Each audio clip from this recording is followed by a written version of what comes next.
So this is what we see, and we have to make decisions before classification, before we say, okay, this is XYZ type T-cell lymphoma or B-cell lymphoma. We first, the most critical part is saying, okay, this is a tumor or not. And this is not a decision that we make on a single test. We have to put together a lot of things, including conversations with the oncologist to decide together what we are going to do.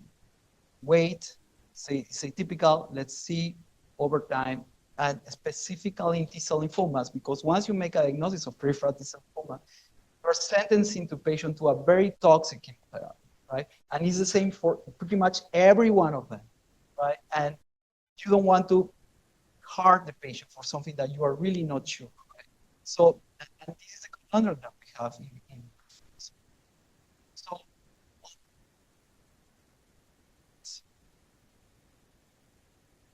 this side is a patient that we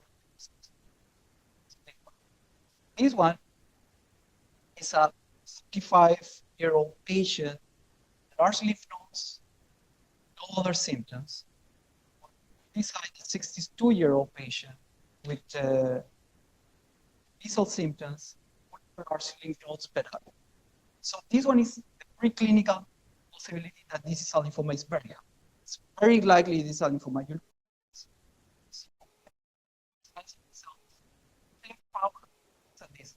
Cells are much large, right? There are little dots here and there, which is apoptotic. Meaning the cells are really growing very fast. So it's a very productive tumor. It's growing really fast. The cells are large, meaning that the chromatin, the nucleus, where all the genes are produced, are heavily, is very active, right? It's making genes, to make these cells as plastic as possible to adapt to the microenvironment, to adapt whatever they are, because whatever is needed for them to keep growing. Right? So that's what we see. In contrast, here, this looks more like a reality. They are all small.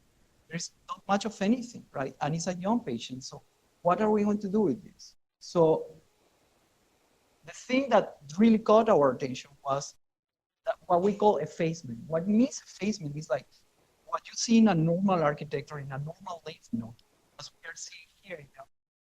This is what we're seeing. Centers, everything nicely organized. Small cells here, macrophages here, everything on the right place, right? This is what you expect to see, what we call normal architecture. What we call effacement is when this is not there anymore, right? In contrast to what we see in effacement, like we see like all over. And the problem is that they didn't look bad. They don't have side. And so what do we do? In this patient was the patient was in post-transplant setting. The patient had a kidney transplant before, so it was in chronic immunosuppression. That sets the patient at increased risk of developing other tumors, specifically most commonly B-cell lymphomas, not T-cell lymphomas, but B-cell lymphomas can happen. However, this adds another layer of complexity here, right? Even though it's young, it's at increased risk of tumors. So what are we going to do next? Then we do immunohistochemistry. This is what we really like to do as pathologists, and that's where we make the most of our money, ancillary testing. And what we look in T-cell lymphomas is those of the markers that are commonly present in normal cells. So all the normal T cells are supposed to be T-cell markers, 5, 7, or 8, all of them at different stages, but its homogeneous is normal. That's what we look. If there is loss of any one of those, that gives you a hint that it's a neoplastic disease. It's not that we do that in every single case, right? Because some stages looking at the architecture, the H&E, how everything is looking normal, we don't go to this stage because histochemical stasis to further confirm something that you see on the H&E graphs. If you don't see anything confirmed, then what's wrong? In this case, it's for further classification. We already saw in the post setting, right? So that, okay, is there anything else to back up that these are markers? In our case, all of them expressed normally. There was no loss for anything. that was a weird thing. So what do we do next? The next is molecular testing. T-cell lymphomas, in contrast to B-cell lymphomas, there is really limited role for molecular testing in this type of tumors. There are very few markers that are really help us either classify or establish a diagnosis. In this case, the clonality test is really important, was really critical for our case. Pretty much telling you how many types of issues of T cells are in tissue that you have. It's a different type of T cells. That's why you speak in a neoplastic setting, in contrast to this one single clone or two of them that are taking what we call a clone. In our case, the case that I just presented you, we saw a clonal pattern, which is more. So to summarize what we saw in this case is the first step, which was the morphology. The first thing that we see is H&E. The only atypical thing was an effacement of the normal architecture. Whatever, everything was not in the right place. In contrast to that, we see a population that overtakes the whole thing. Then the immunophenotype, it didn't help at all. Everything was. Go to a next step, which is yes, and clinical communication. This is a patient a post-transplant setting.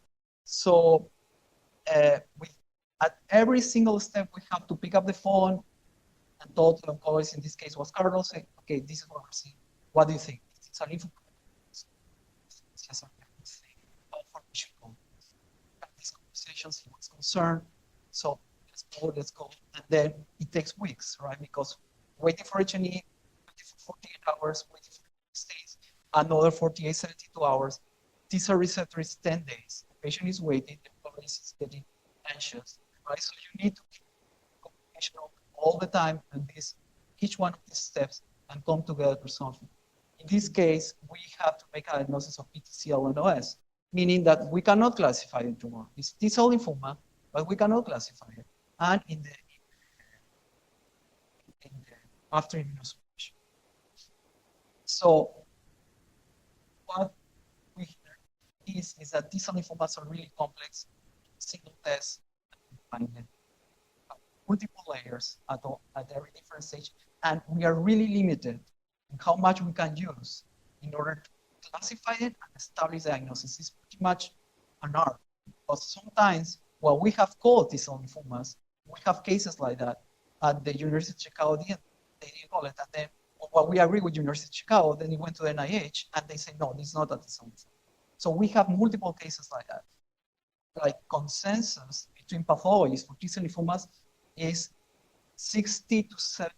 So meaning that there are 30% of the cases that pathologists are not going to agree on. Right? It's because we don't have biomarkers on this type of tumor. And playing around with many different things, what I think is atypical for the paper doesn't work. T-cell lymphomas, as I mentioned, are not the most common. There are 10 to 15% of the non-Hodgkin universe. However, in contrast to B-cell lymphomas, they are very aggressive. Once you have a diagnosis of peripheral T-cell lymphoma, likely your chances of survival are really dim after 3 to 5 years of diagnosis. And as I mentioned to you, there is a therefore markers for specific therapies that are going to help you cure these patients. You know, talking about actually the T-cell lymphoma is copy paste from B-cell lymphomas, and they're completely unrelated type of tumors. T-cell lymphomas, they are more like them. If you look at the WHO classification, there are 30 types of T-cell lymphomas, and we classify them based on where we detect them. They can be in the peripheral blood, they can be primary in the intestines, they can be in the lymph nodes, what we call peripheral nodes, and they can be in the skin. The most common one are the ones in nodal presentation, from lymphomas. The ones in the blood are actually more common in other parts where HTLV1 virus is endemic, like Asia or South America. In all of these countries, the number one type of peripheral T-cell lymphoma is ATLL that has a leukemic presentation. So As I mentioned to you, the NOS type, which is a wastebasket category, is the one that is the most common. It's pretty much because we don't know what's going on in this majority of the cases. So the new classification, and I am going to discuss four of them, are the ones that are a little smaller because we have markers that help take out from the NOS category into more specific categories. One of them is T-cell prolymphocytic leukemia. This is a leukemic version. It's very aggressive disease. And all the time, it has been known that it's linked TCL1 family of genes. Those are translocated. Those are the ones that drive disease. However, it's a group of tumors that were classified as NOS that have leukemic presentation and cutaneous presentation, same as TPLL, but we couldn't detect the rearrangement. We couldn't detect TCL1A, but 1B or MTC, ones that define that category. So we were calling them NOS. Right now, the WHO says you can call those TPLL in the absence of those translocations if you have the right clinical presentation, meaning leukemic and cutaneous, and chromosomal aberrations. Usually, these cases have a lot of chromosomal aberrations. Those are described. Those findings in the absence of the TCL1 family of rearrangements, you can call them TPLL now. So that decreases a little bit the universe of NOS. The other one is the intestinal NOS. Before, if you cannot classify an intestinal tumor with the other types that we have, you have to call it PTCL NOS. And that was a problem because treating something that is only circumscribed in the gut versus with a therapy system is a problem. So the boys have to deal with diagnosis of PTCL, but sometimes when something is really circumscribed to intestine, it's a case also that we saw curves that patient that having the small intestine OS, but lucky at the time the new PTCL OS was available and was only like localized treatment after that. So you can classify it like TCL, not necessarily. The other one is the EBV type. These are really uncommon. They are more common in Asia, but there is a group of them that you have EBV positive stone lymphomas. If it's not the case, you cannot call it NOS. So these are really uncommon here in the United States, but that's another case that is in the universe of NOS. The one that is actually making a big difference is the T follicular helper type. These two tumors arise from T follicular cells. What are those cells? Those are the ones that are only in the germinal centers. The B cells to mature, differentiate, make antibodies, and all the stuff. These type of cells can differentiate into lymphomas too as well, and that's what we call T follicular helper type. And they have a specific expression of markers. They have a specific transcriptional profile, and you can treat them differently, as well as the outcomes are different. Before, the only one that we knew about this, it was angioimmunoblastic T-cell lymphomas. However, now the WHO is helping distinguish those into a whole universe where if you have the markers. So this is one case that we saw that is angioimmunoblastic T-cell, which is small cells, proliferation of endothelial venules, and marked expansion of follicular dendritic measures. That's what you see in these type of cases. Those really look like classical Hodgkin lymphoma. There are stemmer-like cells in the background. They stain like classical Hodgkin lymphoma, and we have seen many times misclassification of these tumors are classical. Just treated for CHL when at the end was at peripheral. So they're not easy to diagnose.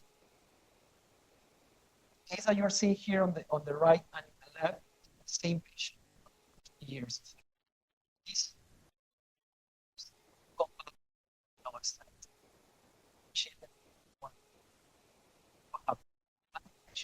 many of the times no, but some other times yes.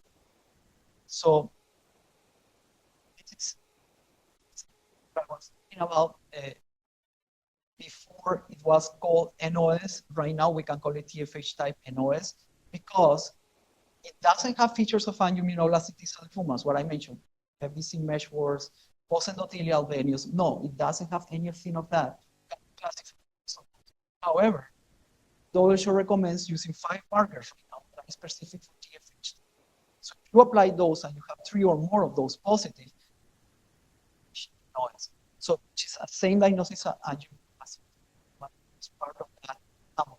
So in this case, we have 3 of the markers that were positive, and then we got a TFH NOS. So that is really decreasing the universe of the NOS patients, and we are bumping many of these cases in patients.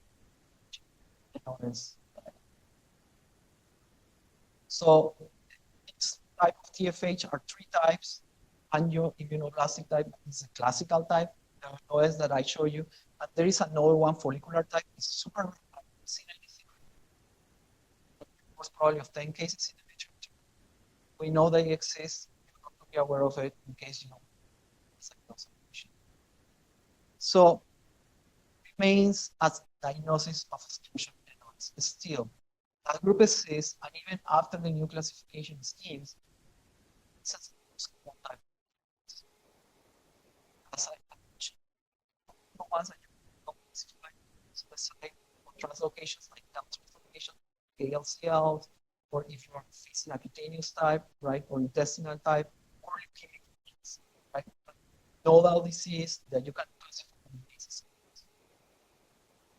What's the problem? The problem is that NOS is the one that has the worst out of the universe of T-cell lymphomas.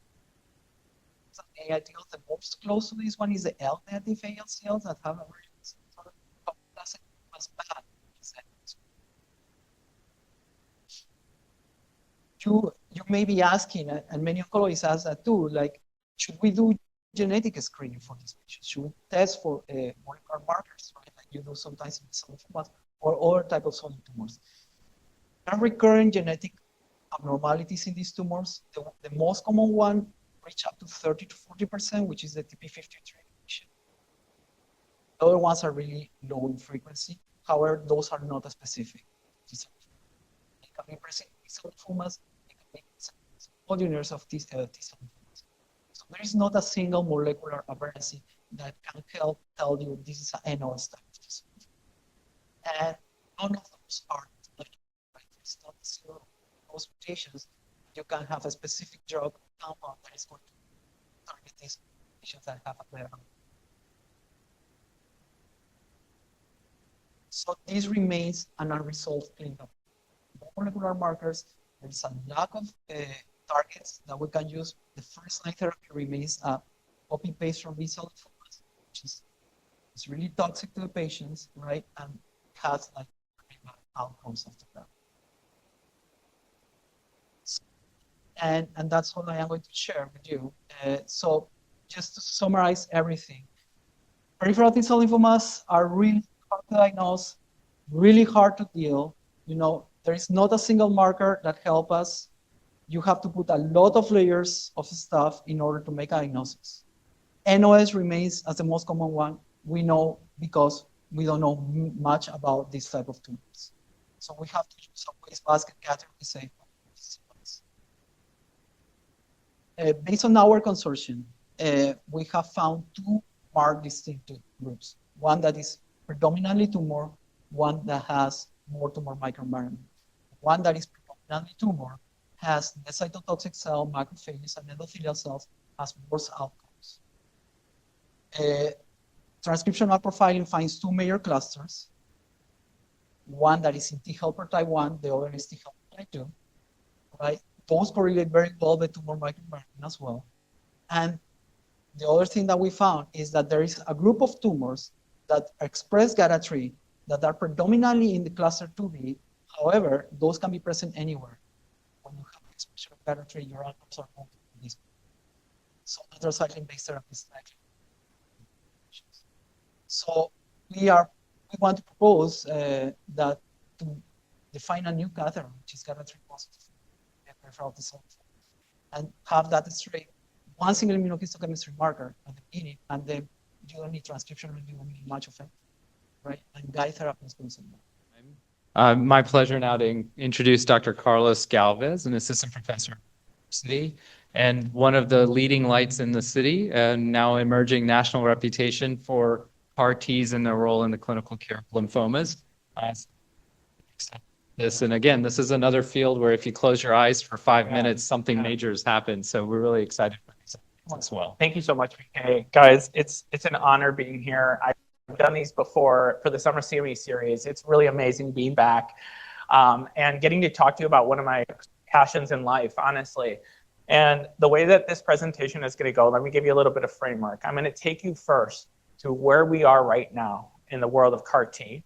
And then I'm going to take you through where we're going to be in the next 1 to 3 years and how what we see now is going to dramatically change for the better and for our patients, okay? So driving cars toward a cure, CAR T for lymphoid malignancies. So I'm going to go through all of this in the setting of clinical case, okay? Because I think that that's sometimes the best way to really understand the context. So this is the case of a gentleman that I saw who was 72 years old, history of hypertension, COPD, not on oxygen, CKD3, and HFpEF. Okay.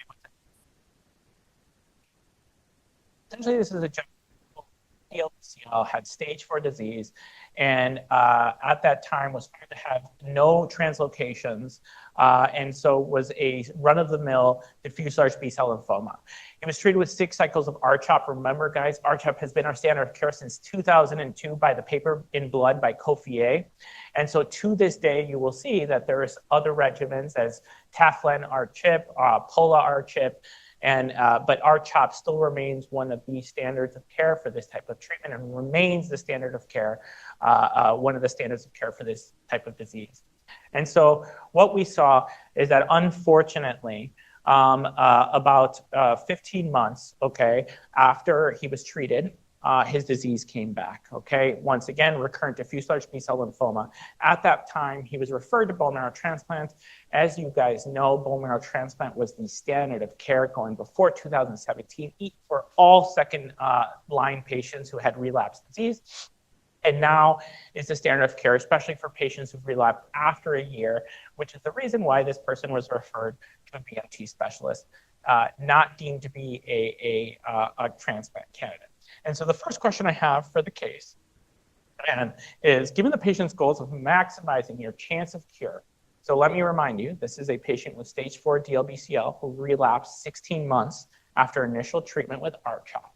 And so the patient tells you that they want the highest chance of cure. So which one of these treatments, okay, is associated with the highest chance of cure in this patient? This is all for you guys to think about, and we're going to explain it as the slides go on, okay? So let's talk really quickly about how the treatment of second-line diffuse large B-cell lymphoma dramatically changed since 2017, where before then, it was always the standard of care to proceed with an autologous stem cell transplant as salvage, okay, after your relapse. Well, there was really 2 important papers that really directed the change for CAR T to be developed in the second-line disease space for diffuse large B-cell lymphoma. And these were based on 2 extremely important studies, the CORAL study and the SCHOLAR-1 study. The CORAL study was actually a randomized trial that was looking to compare between 2 different salvage regimens prior to autologous stem cell transplantation. And this was to determine what the best salvage regimen was prior to transplant. Now, one of the correlatives that they did in this study is they looked at when patients relapsed from their time of treatment. What they found in this study is that all the patients, regardless of what salvage therapy, whether it was RDHAP or RICE, okay, regardless of what they were, what they saw is these patients only had a 46% overall response rate, okay, in the 20s of complete response rate, and essentially a 3-year event-free survival of 20%, meaning that 4 out of every 5 patients, their disease had come back if you received a bone marrow transplant in the second-line setting, if it had been within that 12-month period after treatment, okay? And so the CORAL study was really the first study that showed us, well, there's a large population of these patients that aren't responding to salvage chemotherapy. So what's going on? And this led to one of the other most important studies that we have, which was the SCHOLAR-1 study. The SCHOLAR-1 study reconfirmed this very, very high-risk population, okay? And what they saw, okay, is that if you were primary refractory, to your frontline treatment, meaning you either didn't respond or your disease came back within the first year of first-line treatment, okay, that your overall response rate to next-line chemotherapy was 26%, with a 9% complete response rate, meaning that if you were refractory to your frontline chemotherapy, or if that disease had come back within 12 months, your next treatment that was chemotherapy-based was dismal. And at that time, the discussion was it wasn't ethical to bring a patient forward who was primary refractory to salvage chemotherapy. And so at that time, when we had no options, right, it was a much easier discussion.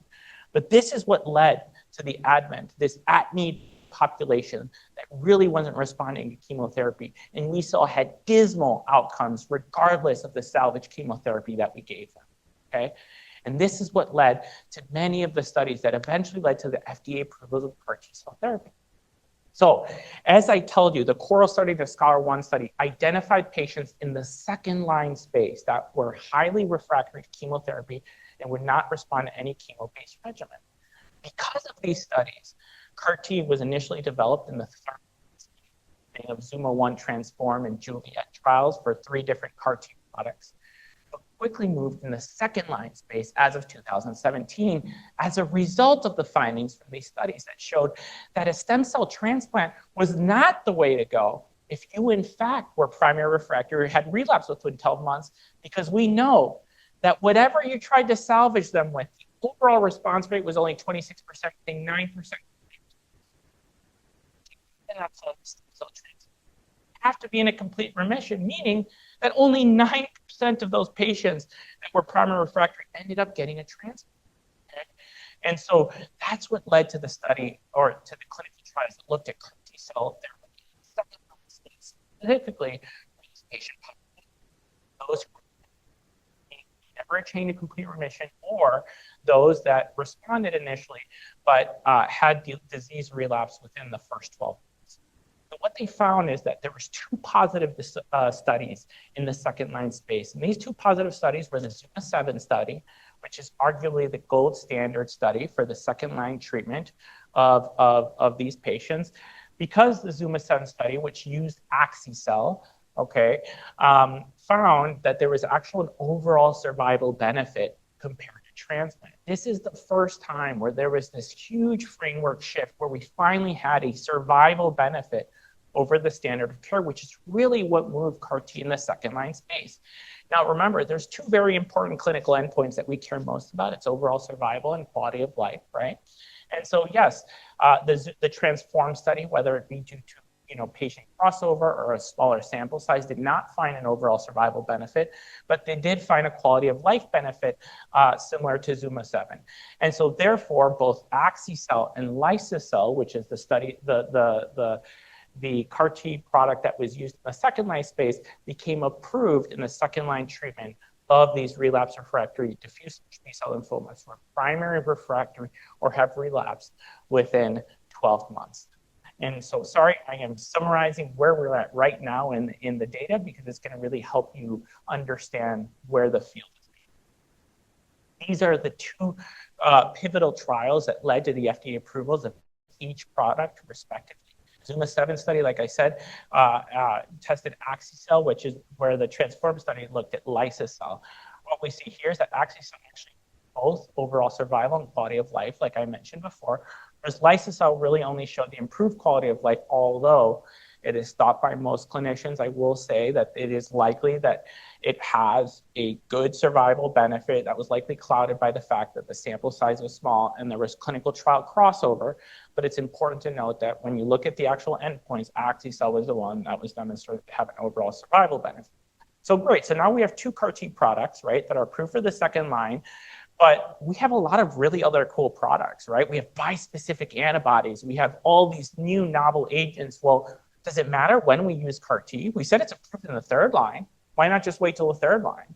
Why do it in the second line, right? Well, there's actually data that shows that the timing and the sequencing of CAR T-cell therapy is very important in regards to the outcome seen with the CAR T themselves. And this was actually seen in both the ZUMA-7 trial and the Transform study, what you see here is that, remember, so if you see under the second line CAR T, these are the patients who actually went on study. And you can see that the complete response rates, right, are very high for the patients who got those products. But you can see that in the patients, for example, who got it in the third line, who, for example, were randomized, right, to the non-CAR T arm, then progressed, and then received the CAR T, you can see that the overall response rate drops, and actually the event-free survival and progression-free survival drops as well. And so what we know is that the sooner that you do CAR T to the timing of that treatment failure, the more effective it is and the better long-term outcomes. And I want to remind you guys that once diffuse large B-cell lymphoma has relapsed, there are a few curatives. There is CAR T, there's autologous stem cell transplant, there's allogeneic stem cell transplant, and some might say there's about 10% who can get long-term durable remissions with bispecifics. But at the end of the day, when you're giving your patient that next most curative therapy, sequencing is important because it maximizes your outcomes and your chances of cure, which is what's important in this disease space, okay? So in ASCO, in ASH, they actually had a axi-cel versus liso-cel comparison study.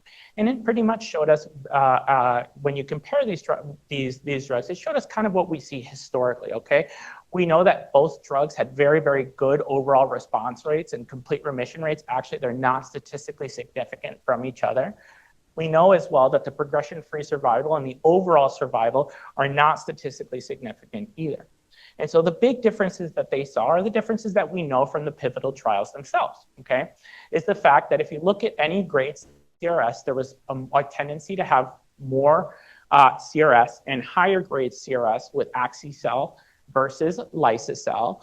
And we can see as well, okay, that the ICANS risk is also higher, especially within the grade 3 ICANS.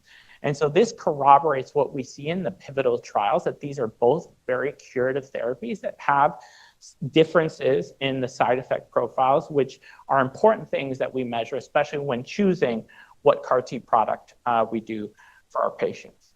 So let's go back to the question that I asked. I said 16 months this guy had relapsed, right? And so typically patients would receive an autologous stem cell transplant, because I said that the second line indication for CAR T, right, was within 12 months or primary refractory. Now, there is a second line indication for liso-cel, okay, for those who have relapsed after 12 months, okay, but are transplant ineligible. Because remember, if you're transplant ineligible, what's the most important thing for this disease? Curative therapies. And I just told you that the curative therapies can be counted on my hand, right? And so that is where this study came from, okay? And this is a very important study, the pilot study, and it's actually the answer to the question that we had before about which is the most curative therapy in the second line space for somebody who relapsed 16 months after. Well, in that scenario, he was transplant ineligible, and people should know that there is a indication in the second line space for liso-cel. And this was very comparable to the outcomes that we see in the second line space for liso-cel from the Transform study, okay? And what we know is that similar to the other pivotal trials, these patients did very well with a large proportion of them, okay, having going through. Now, the patient initially attains a complete remission, but unfortunately relapses 7 months after the infusion of CAR T. Which of the following does not infer a biological mechanism of resistance? So I've taken you from the current data breaking on why and in what indications and why we should sequence it indicated. But let's talk about what are the limitations that we know. Why is it that the majority of patients relapse? And this is where this questioning is stemming. Okay, and we'll talk a little bit about it. What we know of is that resistance to CAR T cell therapy is derived from what we think of 3 major factors, okay? So we know, right, that first of all, that over 50% relapse after CAR T is actually closer to probably 60 to 70%, okay, to be honest, relapse after CAR T. So incredible life-saving therapy for 40% of people, right? That's what we like to say. Incredible technologies when you compare it to the 26% overall response rate, right, and the 9% complete response rate. But when we look at the overall scheme of the disease, there's still a huge portion with unmet needs. Actually, the majority of those patients continue to relapse and die from the disease. And so what the field has been looking at is why? What are the factors that are leading us to having the disease come back, right, after we give this life-saving therapy?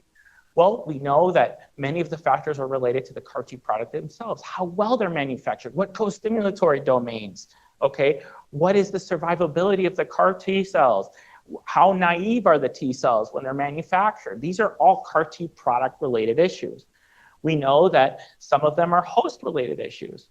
And we know that the third largest thing are tumor intrinsic reasonings as to why there is resistance. So things like tumor microenvironmental changes, right, of making these less responsive to CAR T. And so what we actually found is that higher TMB, whereas Dr. Gotti is probably used to acknowledging as high TMB is associated with high immunogenicity, high response to immunotherapy, right? Or actually what we see with CAR T is actually the opposite, which is really interesting. What they're finding is that actually higher TMB correlates with CAR T failure. And not only at progression-free survival or overall response rate, but progression-free survival and overall survival, okay? And we know that the high TMB, the way that it navigates that is through this increased clonal neoantigen load and higher rates of impaired HLA machinery. And so the reason that this is also important is TMB is something that, and this was presented all at ASCO, or excuse me, at ASH this last year. And the reason that this is important is because TMB is a marker that you can calculate before, you can calculate during, and you can calculate T. And so these, the degree of TMB was able to be predictive of the response to CAR T, and it was a way to dynamically also look at CAR T mechanisms of failure. And so that was a big advancement as well in navigating the mechanisms of resistance. And then the last question I have for this case is that despite relapsing after CAR T, he remains maximizing goals of durable response and decision. And the decision is made to start GlowFit and GemOx. This is a very, very important question, right? So will his relapse 7 months after CAR T be predictive of worse outcomes with specific?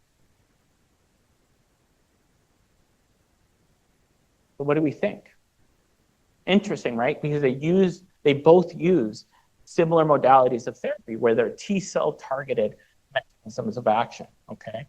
And so the answer for that is no. There's been multiple studies and actually presented with the last year, okay, that have looked at, well, can we predict responses to specific based on when bispecifics were done?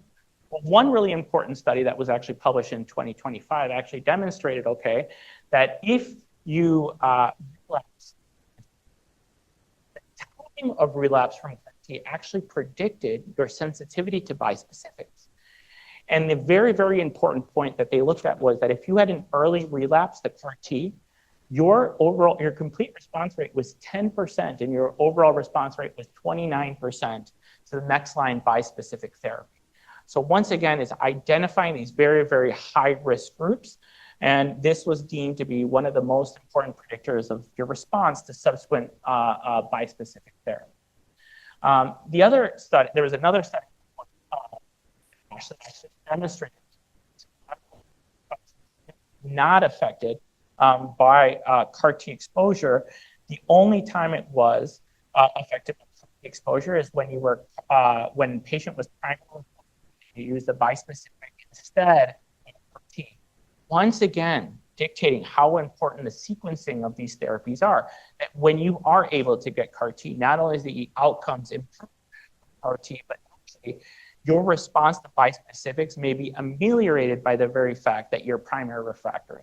And so it's even more important to make sure that we refer our patients for cellular therapies when they're indicated.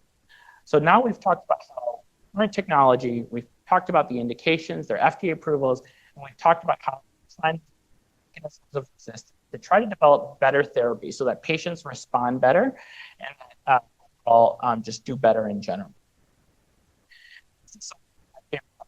Because this is really the future of the field, okay? These are now, the following studies are all studies that have been collected from ASH, ASCO and EHA, which was just, at the beginning of this month. And so this is very, very up-to-date stuff. And I hope you guys will enjoy just kind of seeing kind of where the field is going. So as you guys see here, so the 5-year analysis of ZUMA-1 shows us that looking at almost 70% of patients will relapse. Well, at 5 years, that's what we see. Okay, and so we still see that there's a large amount of patients that have an unmet need, right? And one of the major mechanisms of actions that we have is actually antigen downregulation. So if you, for example, have an anti-CD19 therapy, what the tumor cell will do is it will downregulate or start expressing CD19. And that's actually thought to be a mechanism of resistance in 40 to 60% of patients who have relapsed after. So this is a major mechanism of resistance. And you will see is that many of our therapies that are being developed and that are going to be the standard in the next year, 2 years, are going to be developed because of the phenomena that we see. And so the first study that I want to present is a dual targeted T-cell therapy. And the reason I'm presenting the KITE-753 study is the largest study of its kind that we have results from. This is a phase 2 study of autologous anti-CD19, CD20 T-cell therapy in CAR-naive patients who are BCL. Now, as opposed to the single target, remember, that we have with our current CAR T-cell therapy in lymphoma, right? In lymphoproliferative disorders, we use CD19, right? In myeloma, there's BCMA and there's other targets. Finding that still in lymphoproliferative disease space, CD19 is our big guy, right? And so one way to ameliorate the resistance mechanism of a tumor cell downregulating your CD19 is, well, let's hit CD19 and CD20 together. What is the probability that that same cell has 2 random mutations that downregulate that? So the resistance is much more difficult to attain with a double targeted thing. And so this prevents you can see not only is it 2 different targets, CD19 and CD20, but what's really, really interesting about this product is that it's a bispecific, meaning that each one of these of the CD19 and the CD20 are independently associated with a different co-stimulatory domain, whether that be CD28 or 1BB. I want to remind you that the efficacy, expansion, and side effect profile of many of our CAR T-cell therapies is directly dependent on the co-stimulatory domain. And so what the point of this is to get the best out of both co-stimulatory domains, the 4-1BB, which is typically associated with more persistence, and the CD28, which is typically associated with higher activation and expansion. And so the thought process behind this is to co-stimulate and dual and target 2 different antigens to ameliorate the resistant mechanisms. And so this was a really cool little chart to kind of compare both, right? What we currently have are the CD19 as opposed to the bicistronic dual targeted, right? So CD19 and CD20. I told you that the current standard of care is 1 co-stimulatory domain, which significantly impacts not only outcomes, but side effects. See here that it's dual co-stimulatory domains. This is one of the most important things. Look at the manufacturing time, less than 3 days. Our current standard of care right now, the shortest waiting period that we have is associated with ACCREDITED, which is typically 14 days. Typically with Lysocell takes around 19, 21 days, around there. And so 3 days is incredible because remember, that manufacturing time of 2 to 3 weeks can be enough time to make a patient unfortunately succumb to their disease or progress to a point where CAR T is not an option. And so to have an option that can be rapidly manufactured and administered to a patient is incredibly, incredibly important. And so this is the mechanism of action that we just talked about, that essentially you are targeting both CD19 and CD20. You get co-activation of both the CD28 and 4-1BB co-stimulatory domains, which not only leads to rapid expansion of the CAR Ts, but also leads to persistence of the CAR Ts as well, which is kind of the best of both worlds with those 2 co-stimulatory domains. So apart from the amazing efficacy, I want you guys to see 86%.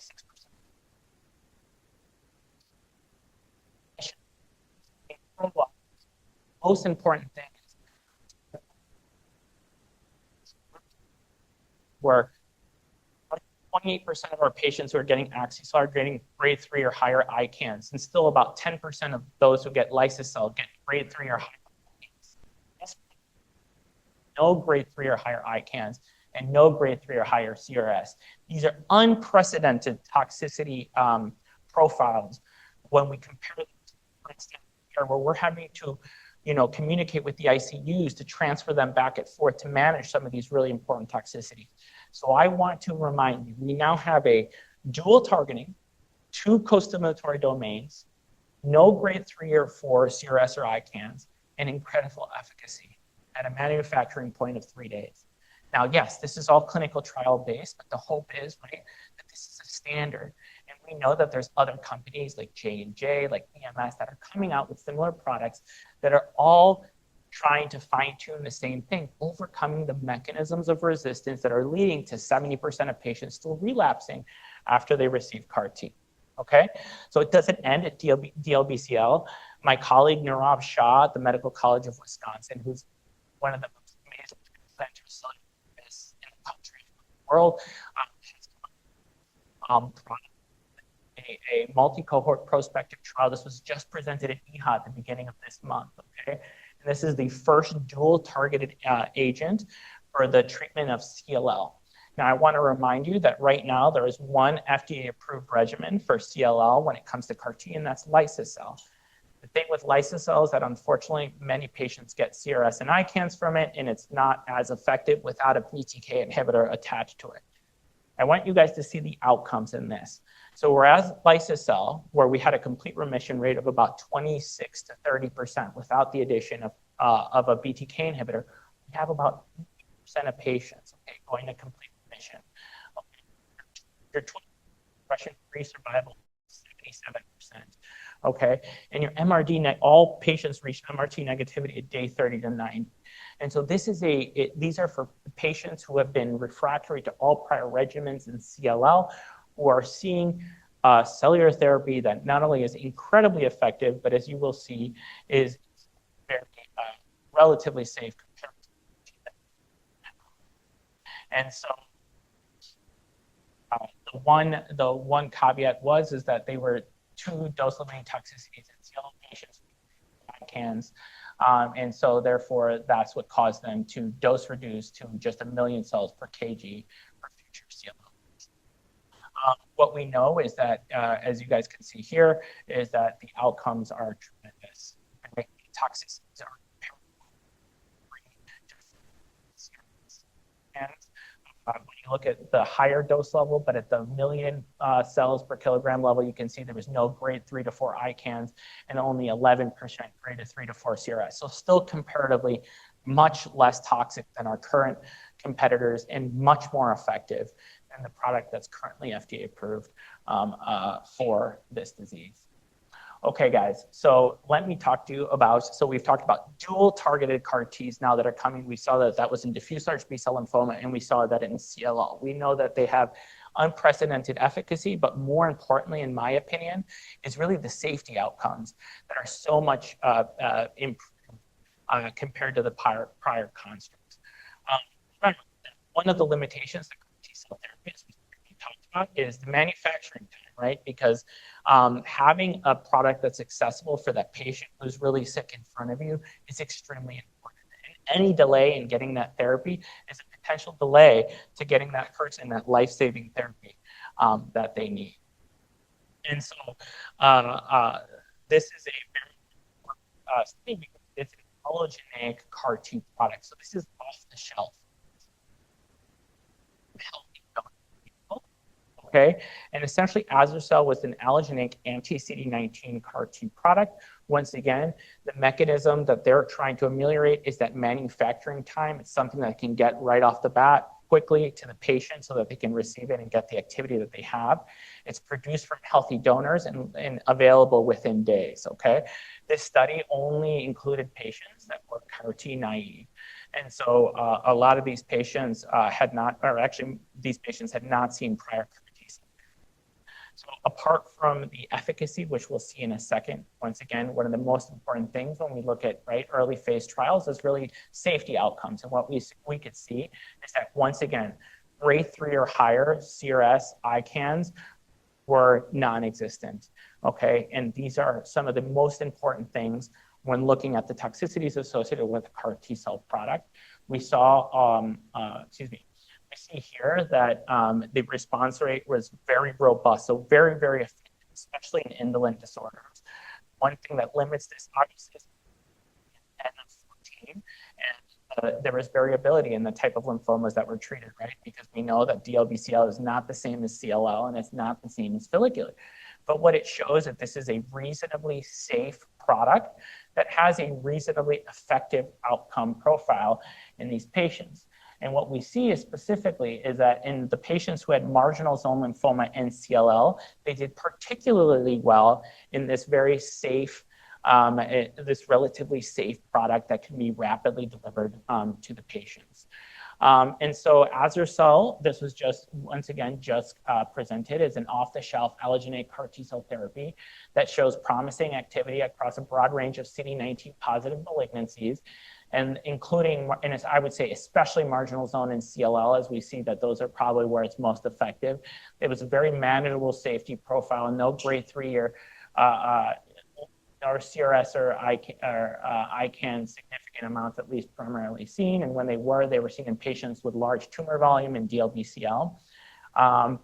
And that we know that this is a very effective product that we'll continue to see as it gets into further phases of trial. But as you guys may remember, allogeneic CAR Ts were something we were very excited in initially. There was a couple of trials that the initial data did not look as robust. And so a lot of steam was lost in the allogeneic CAR T product space. And so this is one of the newer products that is trying to bring some invigoration back into this off-the-shelf product. This was another very, very, very interesting study, okay, that was just presented at EHA, okay? And this is a single center phase 1/2 study, okay, investigator initiated, where they took patients who had relapsed refractory non-Hodgkin's lymphoma who had progressed after at least one CAR T therapy. So all of these patients had previously CAR T cell therapy and had relapsed. And so what they looked at is they looked at the first CAR T and they looked at what antigen it was directed towards. And then they had sequential CAR products that were actually manufactured for anti-CD20, CD22, CD79B. And there were even a few patients that were re-challenged with the very same CAR T product that they were initially treated with, okay? And the primary endpoints were safety, tolerability, and then overall response rate. So the overall thing is that there were 26 patients that were included in this study. As you can see, diffuse large B-cell, 18 patients had diffuse large B-cell lymphoma, 6 patients had primary CNS lymphoma, and 2 patients had Burkitt lymphoma. I think it's really, really important, and I think to give them props for including primary CNS lymphoma. Remember, these are unfortunately patients who have been excluded from pivotal trials initially, right? Because there was concerns about ICANS having increased safety signals in the setting of having a CNS event. We know now that that is not the case, and we actually can use these CAR T-cell therapies for patients with CNS lymphoma. And so I thought this was a great thing that these guys had. So 100% of patients had failed prior CAR T, so all of them had been exposed, and the median follow-up was really 10.2 months. So it really looked at, well, what at least is the short-term efficacy of reinfusing a different product, right, against a different antigen. And so what they saw is that in the patients who had, in all of these patients, almost 89% had an overall complete response rate, with 73% having a complete response rate. Remember, guys, the way that we understand CAR T right now, right, is that we think of it as a one and done. It either works or it doesn't work, and we move on, right? And so at least this is some data that shows us that, hey, if the CAR T against the one antigen didn't work, that it's at least worthwhile to remember that these patients may, and actually this data shows that will likely respond to a different antigen, and so that it is not a dead technology, okay? The one concern I did have, though, with this study is that when you do repeated, CAR T, you deliver CAR T, you need lymphodepleting chemotherapy every time you do this. And so my concern is also weighing the secondary malignancy risk, right, associated with lymphodepleting chemotherapy and all of these sequential CAR T infusion. Oh, and a lot of, well, in the autoimmune disease space now, every time you have a flare with lupus that's refractory to others, there's even talk about doing CAR T. And so that's where the secondary malignancy risk really comes in. Something that's really important and actually corroborates the data that we see now is that the complete remission rate was 83% in primary CNS lymphoma. So not only was there no grade 2 or higher ICANS, so not only is this an effective therapy, this is actually a safe therapy for these patients who were previously deemed to be non-CAR T candidates because of the location of their disease.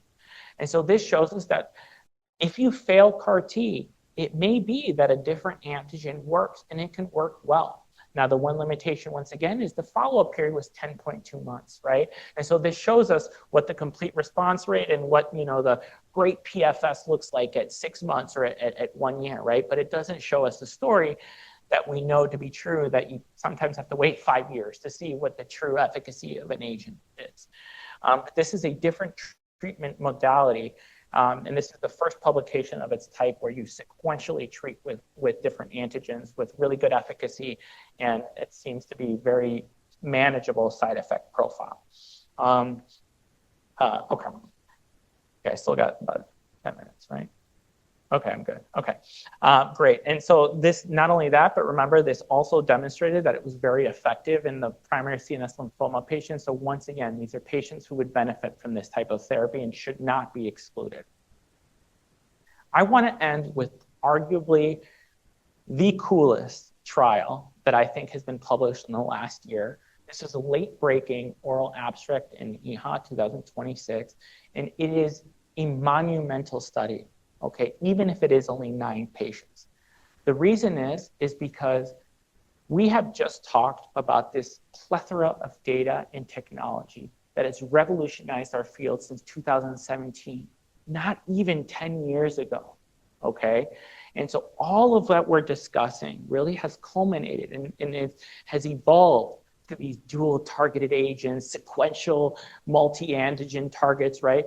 But let me introduce you guys now to the first in human trial of LB2501, in vivo CD19, CD20, dual targeted CAR T therapy in relapse refractory B-cell non-Hodgkin's lymphoma. By show of hands, who knows what in vivo means? Oh, yes, versus ex vivo. Okay, and why this is a big deal? Well, remember, our current standard of care requires that somebody gets leukapheresis, right? And they get pheresis, and we manufacture this product over 2 to 3 weeks by inducing viral vectors, transduction, expansion, right? And then reinfusing the patient after lymphodepleting chemotherapy. Well, that is all ex vivo. That's done outside of the body, right?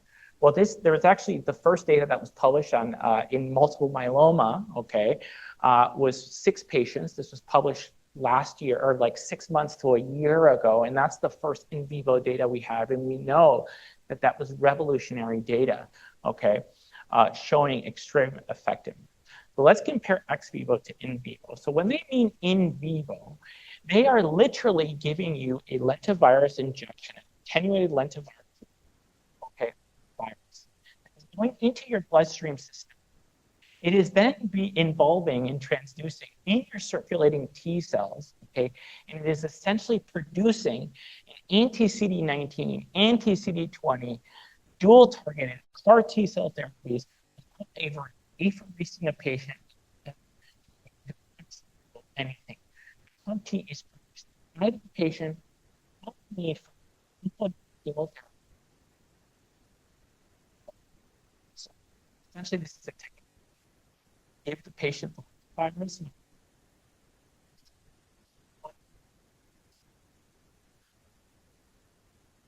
Well, they're actually clearance the virus. Those production of just these are these unknown side effects. And so this is really where, we talk about future, right? And this is only 9 patients, and right, there's a lot more data that's phase 2, phase 3, randomized with dual targeted ex vivo things. But this is the first time that an in vivo has been reported and actually made this late abstract for the treatment of non-Hodgkin. And so these are patients who are 18 years old. Diffuse large B-cell lymphoma, you can also have like cell and CLL. Had 2 of therapy or been refractory to, first-line systemic therapy, which gets into account when we do, when that is indicated. And essentially what they did is they screened the patient. Bridging therapy was, that's essentially in that time period from the time of enrollment to, if you needed to control disease, no lymphodepletion, so no fludarabine, no Cytoxan, no fludarabine, no inpatient admission. This is purely outpatient, okay? First of all, right, the first thing is, well, what does safety look like in this patient population?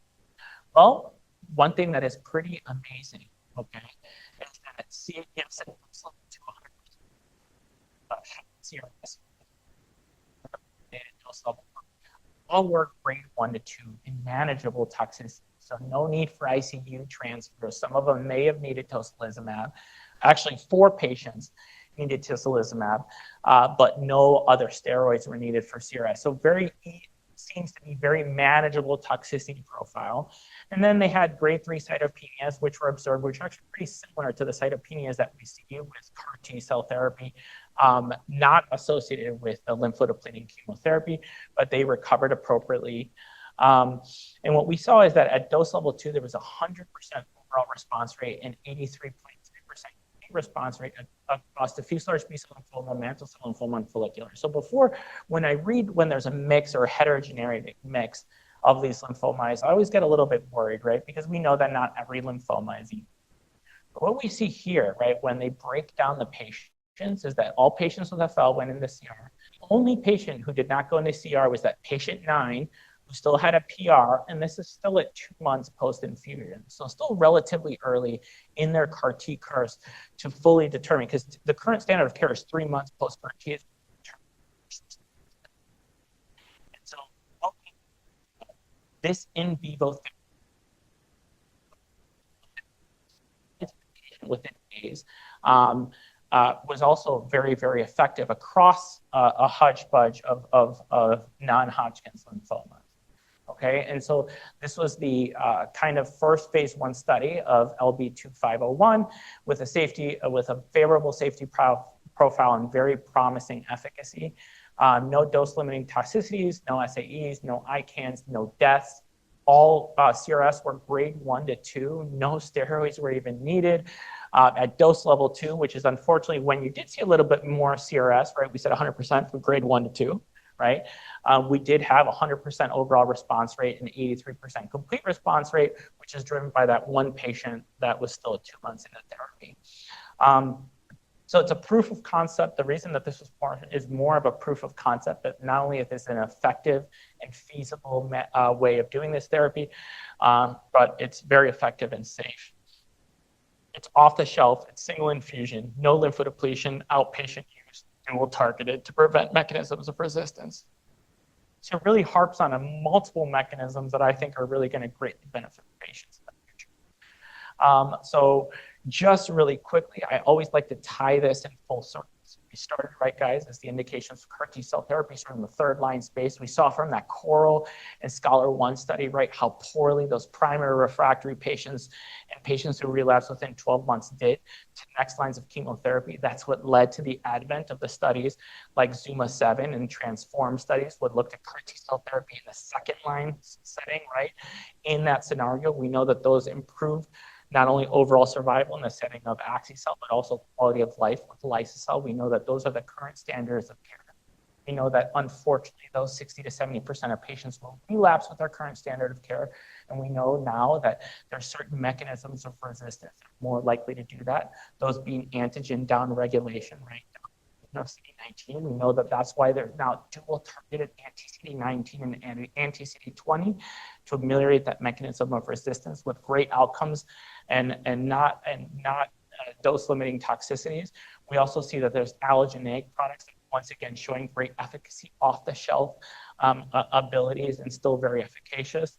And see how the circle is kind of go full circle where we're seeing this first reported in vivo CAR T platform that shows be very effective and safe, although it be at very low follow-up that has been having and just in patients in the study. And so overall, still a lot to learn, but we're definitely making strides, all that will hopefully continue to improve outcomes for this patient population. That's a great need. I really appreciate you guys being here, listening to me talk about my passion, and I'm happy to take any questions that you guys have. Appreciate it.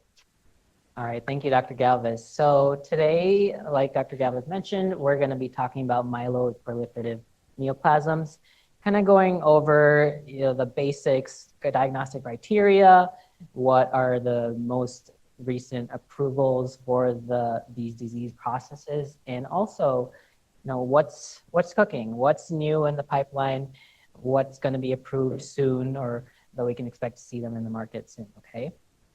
No disclosures for me. So brief overview. Myeloproliferative neoplasms, or MPNs for short, are clonal hematopoietic stem cell disorders characterized by proliferation of one or more of the myeloid lineages, while also preserving, your normal differentiation. They're usually categorized into two main groups. We have our BCR-ABL positive group, which is our chronic myelogenous leukemia, or CML, which some of you may know are managed with TKIs. And that's going to be outside of our scope of today. I'm going to focus on our BCR-ABL negative MPNs, of which I like to further characterize them into two more groups. There are classic ones that most people think about. We have essential thrombocythemia, polycythemia vera, primary myelofibrosis, and then less common ones, and if time allows, I'll go over them a little bit today. We have chronic neutrophilic leukemia, some of our mastocytoses, and chronic leukemia. When we look at our classic MPNs, starting with polycythemia vera, ET, I said that it's a clonal vera is cells, ET is with overproduction of platelets. Now, as hematologists, most of these patients to us, they have this dental finding on their blood work, right? They have elevated platelets, elevated red blood cells, but they're not really going to have symptoms, majority of them, although they can. Small population will have various degrees of symptoms. There may be fatigue, P. vera, people will have aquagenic, hot shower, they can have flushing, burning, a big range of symptoms. What we worry about in the treatment of these patients is complication,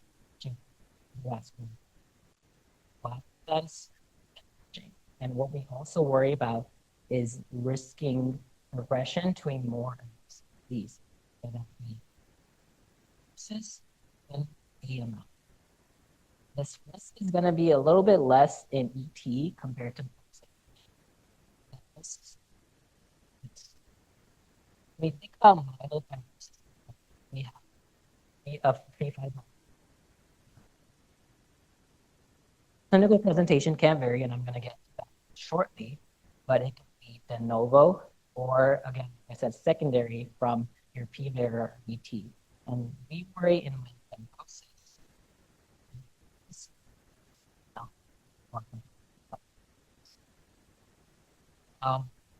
PNs are confirmed by overactivation of our JAK-STAT. A well-characterized involved in normal hematopoiesis, inflammation, immune functions. And they're usually defined by one of three mutations that are the phenotypic of these diseases. These are JAK2, CALR, calreticulin, or MPL. And when we have our patient with P. vera, usually, I want to say almost 100% of these patients are going to have a JAK mutation, whereas in ET or myelofibrosis, they can maybe about 20-25%, mutations 10-15%. Now, a small subset, maybe about 10%, can be what we call triple negative. So getting to kind of the bulk of our topic today, this is kind of what the majority of the patients with these diseases are going to be treated with. Okay, we have hydroxyurea. So when I refer for the rest of this talk, about cytoreduction, usually I'm referring to hydroxyurea, okay, which many patients with PVER are going to be managed with. In ET, anagrelide is also an option. And in myelofibrosis, we have JAK inhibitors, of which we get into their trials. Okay. Bottom, we have some in a different color that are kind of in the pipeline and are going to be approved hopefully soon or in the upcoming years. But I do want to mention them today in our talk, and these are going to be our newest trials. Just to start with PVERA, the diagnostic criteria require, of course, an elevated hemoglobin. Okay, require your JAK2 mutation, and whether or not you need a bone marrow biopsy is going to depend on your EPO level. Okay, a bone marrow biopsy is not required if you meet all these other criteria, but I would argue that, you know, although it may not change your management to diagnose the patient, it can have prognostic information for the patient based on what you see in the marrow, how much fibrosis is there. You may, you know, determine that they're at a higher risk of progressing to myelofibrosis, and this can be discussed with the patient and may affect their management.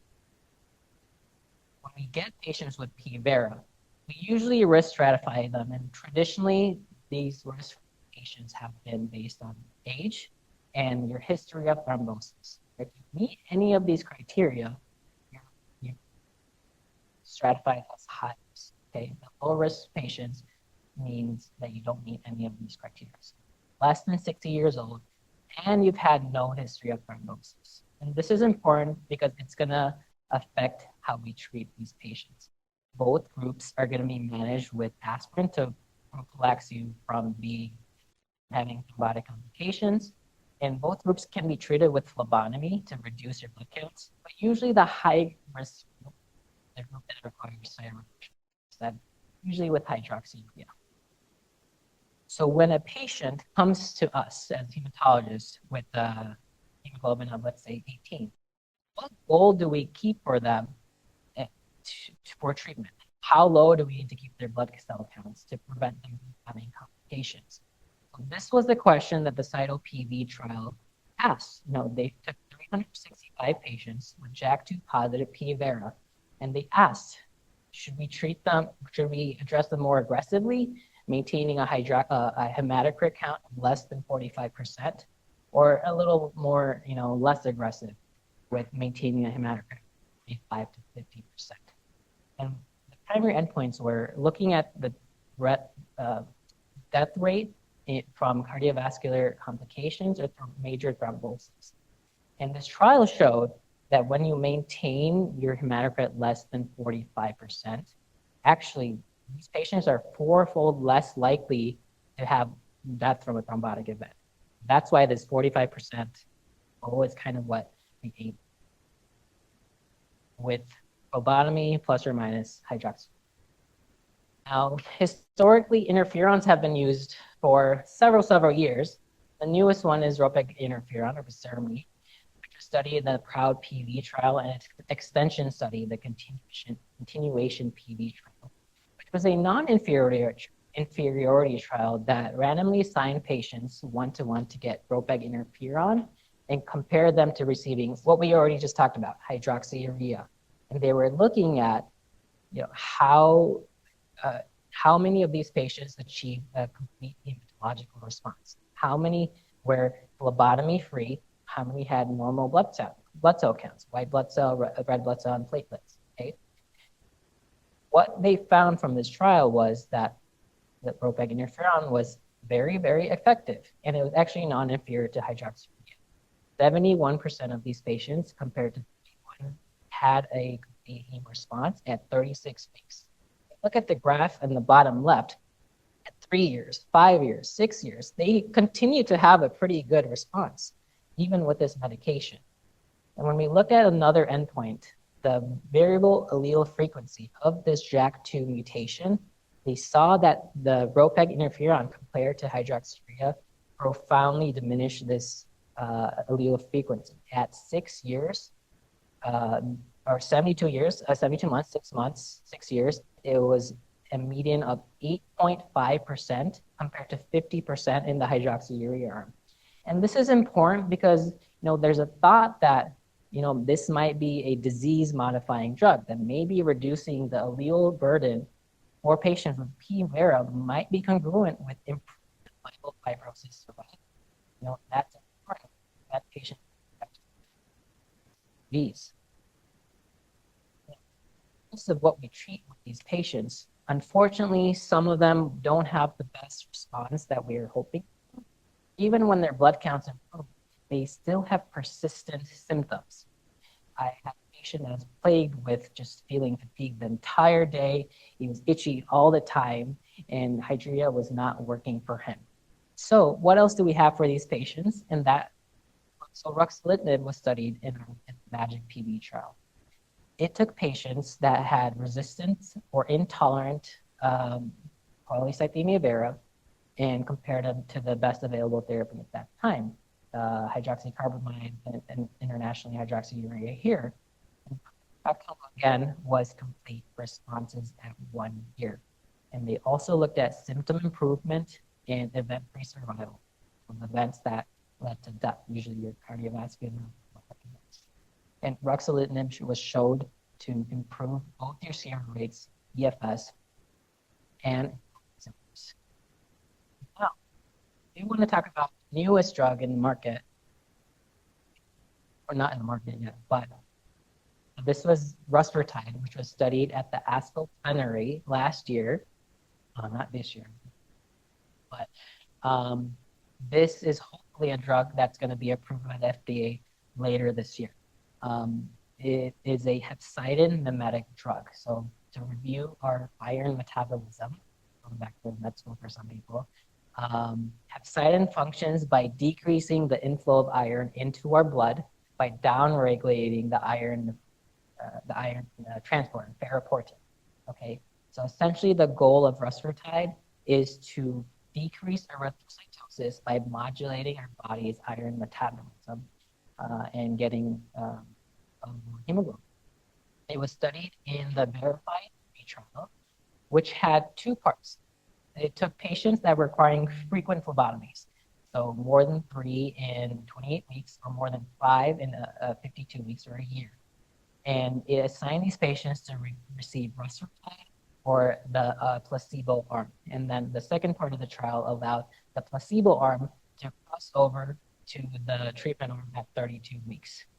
So what they were looking at was what was the rate of phlebotomies in these patients and how did their symptoms improve.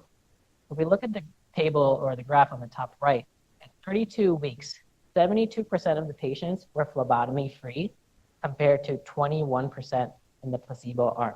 Okay, and when we look at these outcomes at 52 weeks, 62% of the patients still were not requiring a phlebotomy at 1 year. Okay, and I wanted to point to the graph in the middle. When we look at the placebo arm, which is the arm up front, at 32 weeks, as soon as they started and crossed over, they had a quick improvement in their hematocrit, and this outcome was pretty stable and consistent in the trial.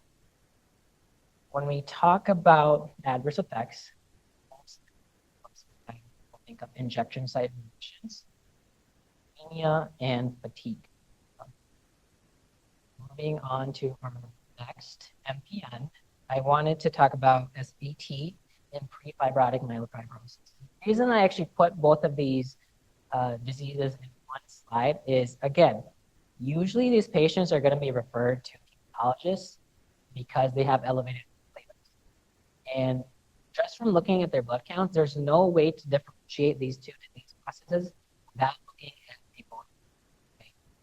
This is important because a person with pre-fibrotic myelofibrosis is going to have a lot different risk of progressing to myelofibrosis, AML, and this could, reflect in their overall survival. It's important to know, regardless of if you're going to treat them in a similar manner. Okay, so patients with ET are going to have a normal cellular marrow, and pre-fibrotic myelofibrosis will have hypercellular marrow, both, which is going to be different from overt myelofibrosis that we'll get to in a little bit. These two will have a lower grade of fibrosis. Additionally, ET has been risk stratified. Vera, you look at the age and the history of thrombosis. Over the last several years, researchers have noted that the patients that have non-JAK2 mutations, like your MPL and CALR, these patients actually ended up having less thromboses compared to those that with JAK inhibitors or JAK mutations. So they incorporate the JAK2 V617F mutation into one of the risk factors. And instead of just having a low and high risk stratification to determine treatment, we now also have a very low risk and an intermediate risk. And the treatment is a little bit different for these patients too. Of course, those that are higher risk have a JAK2 mutation and one of the other two risk factors, aspirin prophylaxis, and they need cytoreduction to lower their platelet count. But those that are low risk or intermediate risk, these patients are not going to require any cytoreduction. The recommendation now is to only give them aspirin prophylaxis, because studies have shown that regardless of their platelet count, does not affect their risk of thrombosis. And then some would argue that the patients that fall in the very low risk category, those that don't have any of these risk factors, I would argue they don't need anything. You just observe them. I know that's a little scary for me, but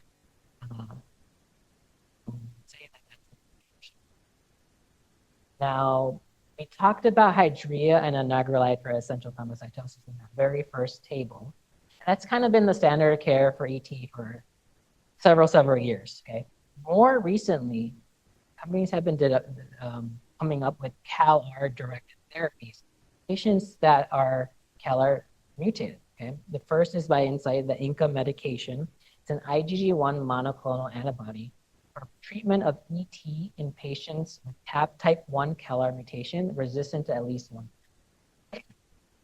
It's been studied in a phase 1 trial and also discussed at EHA last month. They had 51 patients enrolled, of which pretty good hematologic response. 73% of them had a complete hematologic response with duration response of 39% at over 12 weeks. This drug had some side effects that were noted. Usually it was fatigue, upper respiratory tract infections, and some cytopenias. Another one that I did want to mention was a medication, J&J 88549968. This is a T-cell bispecific antibody directing study in an early phase 2. To my knowledge, we don't have results from this yet, but it's being studied both in ET and myelofibrosis. Moving on to our, hopefully what I want to spend the majority of today's time is with myelofibrosis. This requires a bone marrow biopsy for diagnosis, and as I noted earlier, they're going to have grade 2 or grade 3 fibrosis in their marrow. They don't meet any of the other criteria for MPNs, and they have to meet one of these 5 minor criteria too. And I will point out that leukoerythroblastosis is an addition compared to pre-fibrotic myelofibrosis that we saw earlier. Right? Myelofibrosis patients are risk stratified a little differently from ET and P-Vera. Historically, we've used the IPSS, the International Prognostic Scoring System, and DIPSS. And the newest is the MIP70, MIP70 Plus, that incorporates additional molecular and cytogenetic information. So the scoring system is there on the left, and based on the score that you get, there are also calculators online that you can assign these patients very low to very high risk group. And this is important because it's going to be in overall survival, AML. So patients that are high to very high risk, they're at increased risk of progressing to AML. Traditionally, they've been referred to transplant to kind of cure their underlying disease prior to them progressing to acute leukemia. And the lower risk patients are usually managed with supportive care or observation. But I want to point out that patients with myelofibrosis are plagued with a number of different symptoms based on different ways that the disease is manifesting in their body. I want to point out that with splenomegaly, they're going to have a lot of abdominal pain or discomfort, satiety, cough. They can have constitutional symptoms, and the list goes on.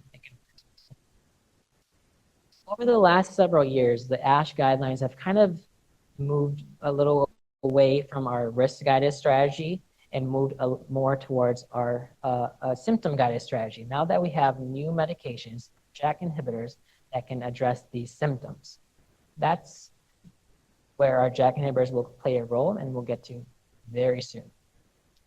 The MPN-10 is a symptom assessment score that allows us to give a numerical value to these subjective symptoms that our patients are having. There are 10 symptoms that are graded 1 to 10, and we can give it to the patient, and usually a score of over 10 means that they're pretty symptomatic.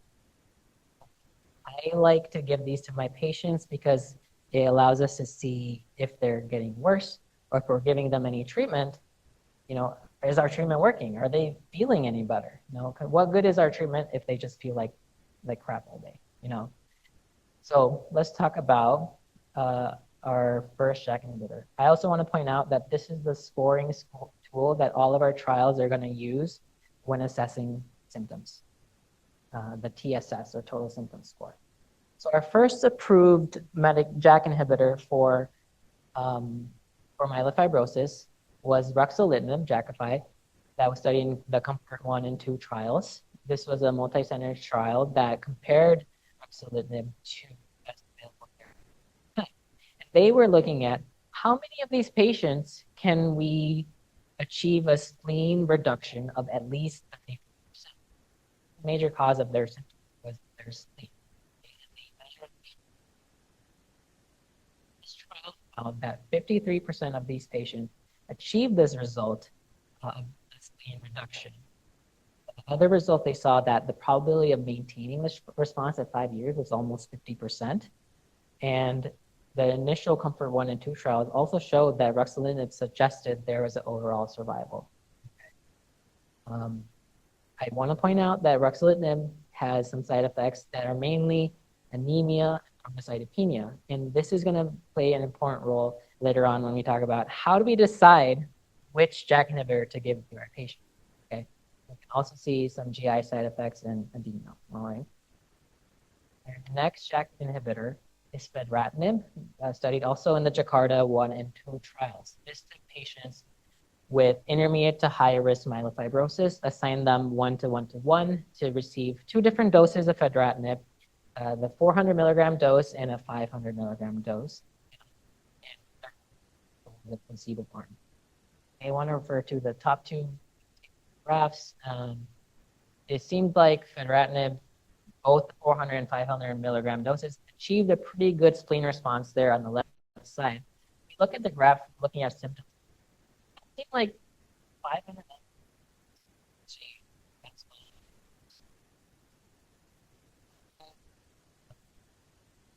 is the use of myelofibrosis. 37% of these patients achieved the spleen reduction. Reduction in your symptom score by at least 50%. So 36% of patients had more than that. Also have same cytopenias, anemia and thrombocytopenia, being used for treatment. Okay. That patient developed morning. So morning. And we check thiamine levels and monitor thiamine levels prior to. We want to mention that in the Jakarta 2 that the patients who had previously failed something, they seem to also have responses, and so Jakarta 2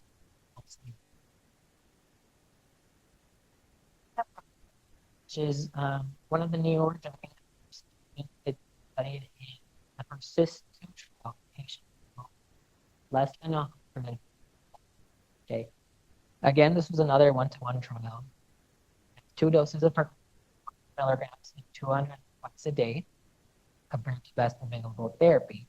Looking at the same endpoints, pain reduction of 35%, symptom improvement of at least 50%. And just 200 milligram dose is the only one that achieved statistical significance in both these outcomes that they're looking at, advanced spleen volume and improvement in symptoms. Okay, and when they looked at the sub patients that had a platelet count of less than 50%, this kind of difference compared to the best available treatment was a lot more obvious. Taking this data, we had improved than myelofibrosis with platelets less than. Yeah, and side effects for pacritinib include GI, usually diarrhea, and include fatigue, edema, dizziness, but there's also a note to mention QTC and bleeding episodes, especially in these patients who have a less. So finally, our last JAK inhibitor that's approved for the use of myelofibrosis is momelotinib. As I mentioned, ruxolitinib and fedratinib do a really good job in improving your spleen, improving symptoms, but they don't really address the anemia in our patients, right? And as I mentioned, they could actually worsen it. So momelotinib is the first JAK inhibitor that has activity against ACVR1, activin A receptor type 1, which is a regulator of iron homeostasis. So it's being studied in patients that have anemia. And this is a non-inferiority trial. This is one trial compared with momelotinib to ruxolitinib, and they looked at the same things, spleen reduction and symptom improvement. And they found that momelotinib was non-inferior to ruxolitinib in spleen reduction, but they actually saw that it was inferior to ruxolitinib in symptom. So this is what actually made it difficult for getting momelotinib approved in the earlier trials because of this inferiority. When they're looking at other analyses in the Simplify 1 and 2 trials, they looked at the transfusion requirements for these patients. How many were still requiring transfusions? How many were transfusion-free?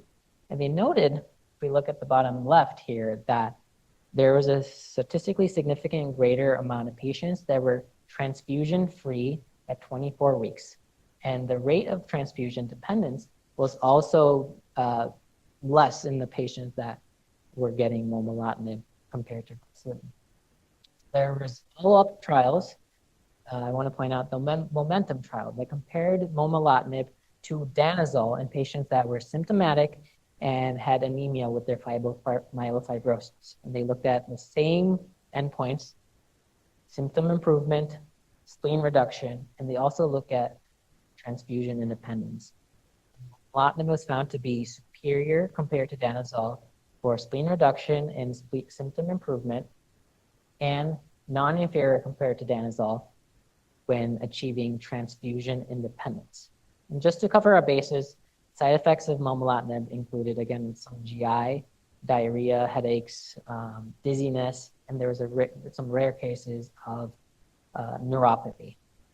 So we just talked about 4 JAK inhibitors. How do we decide which one to use for these patients?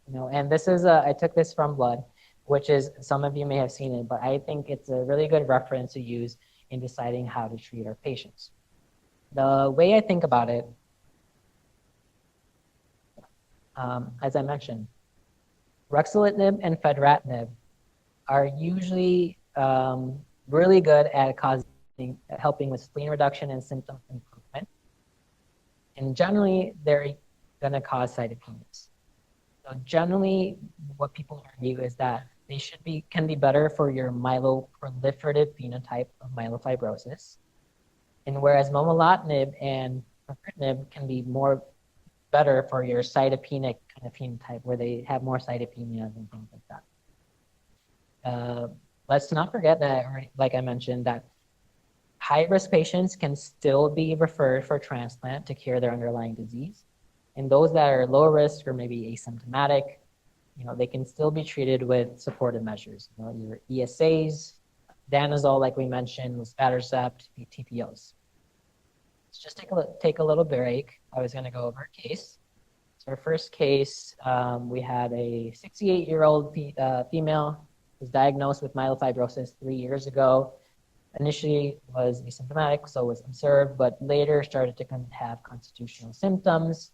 The MPN score was 37. She had splenomegaly, hemoglobin of 9.8, and the count of 87.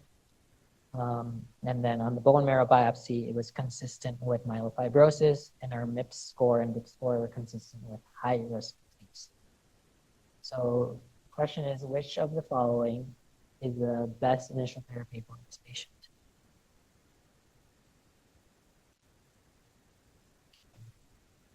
So I would argue that momelotinib is the best choice for this patient. It is approved in patients that are anemic and have myelofibrosis. Really, any JAK inhibitor can be used for anyone, but we have to take the proper precautions. For example, ruxolitinib, you worry in a patient whose platelet count is 87,000, are we going to make their thrombocytopenia worse? Another thing I do want to point out is that ruxolitinib is dosed based on the platelet count. So even if you were to give it in these patients with the count of 87, maybe the 5 milligram dose or the 10 milligram dose is probably better for them. Yes. Now, some of the retrospective studies have kind of, noted that patients that have better spleen responses, they end up maybe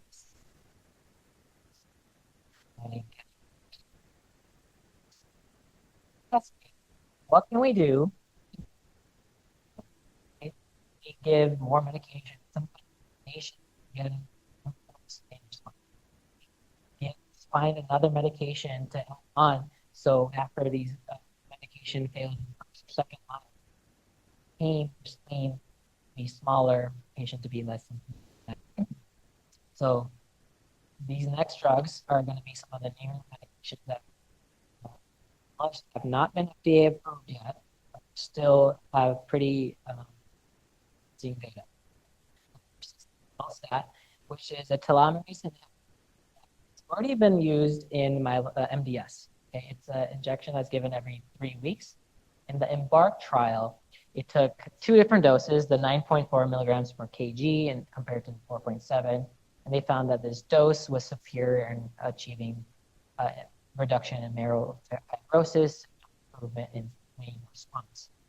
So there was a follow-up phase 3 trial that compared it to best available therapy in patients that were ineligible for transplant and had relapsed from myelofibrosis. One of the outcomes that they saw was that the overall survival in the treatment group getting imetelstat was 30 months compared to 15 months, almost a doubling of the overall survival in this group. I do want to point out, though, that imetelstat, like in MDS, can cause a lot of cytopenias. Upright, a lot of these patients had grade 3 anemia, cytopenia, and neutropenia. They require some dose reductions. Next, I want to talk about our first combination arm. So this is the pelabresib, which is a oral small molecule BET inhibitor that interrupts the pro-inflammatory cytokine production. And it's thought to work in a complementary manner with JAK inhibitors.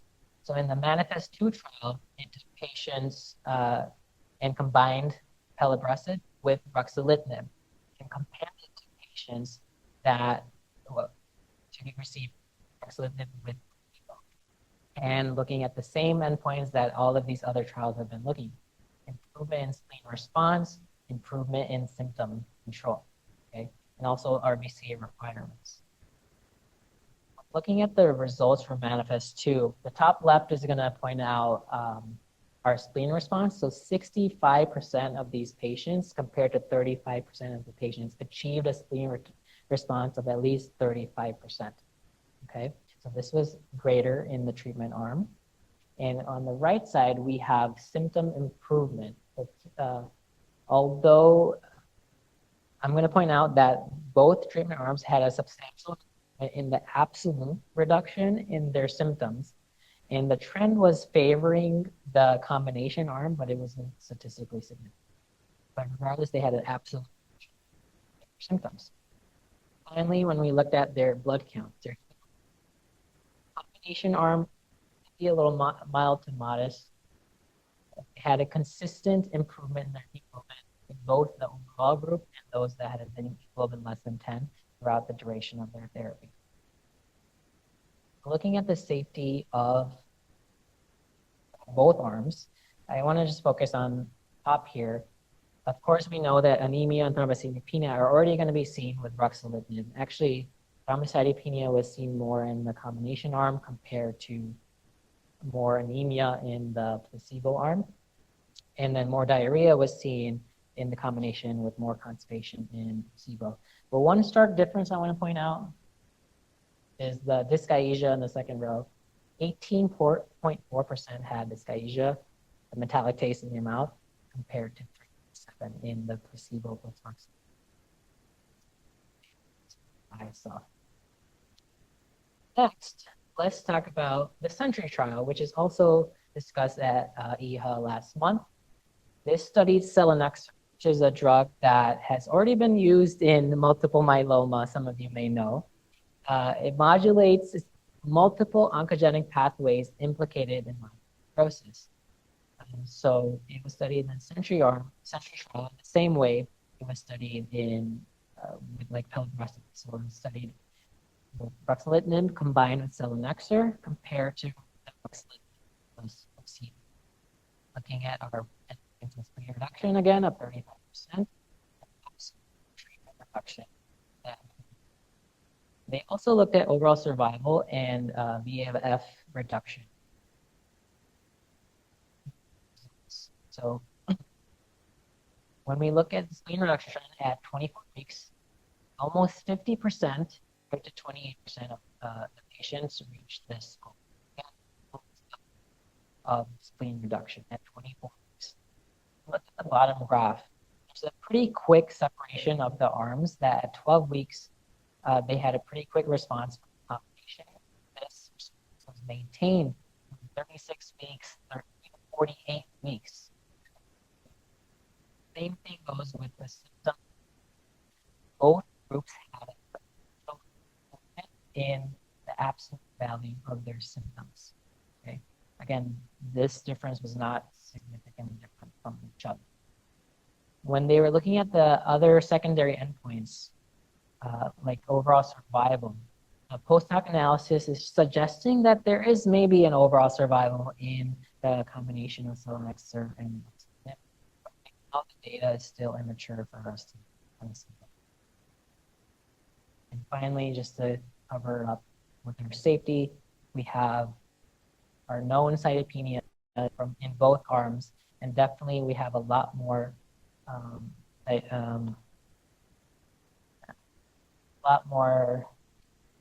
constipation, or sorry, a lot more nausea in our combination. Next, I wanted to, how are we on time?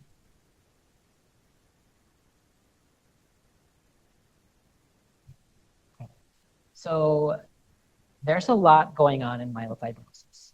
A lot has been being studied. There have been a lot new future targets that are being identified, which I didn't want to go too much in detail because the data is still early. So I just want to point out the targets that people are researching that we maybe saw at ASCO, at EHA, at ASH. So the RALLY-MF studied hemojuvelin, which is a co-receptor important hepcidin expression. That improved MF is taking imetelstat and trying to bring that into the first line setting to improve outcomes. Imetelstat is another drug that's also studied in combination with momelotinib to improve anemia in these patients. Elritercept, which is similar to etanercept, to improve anemia.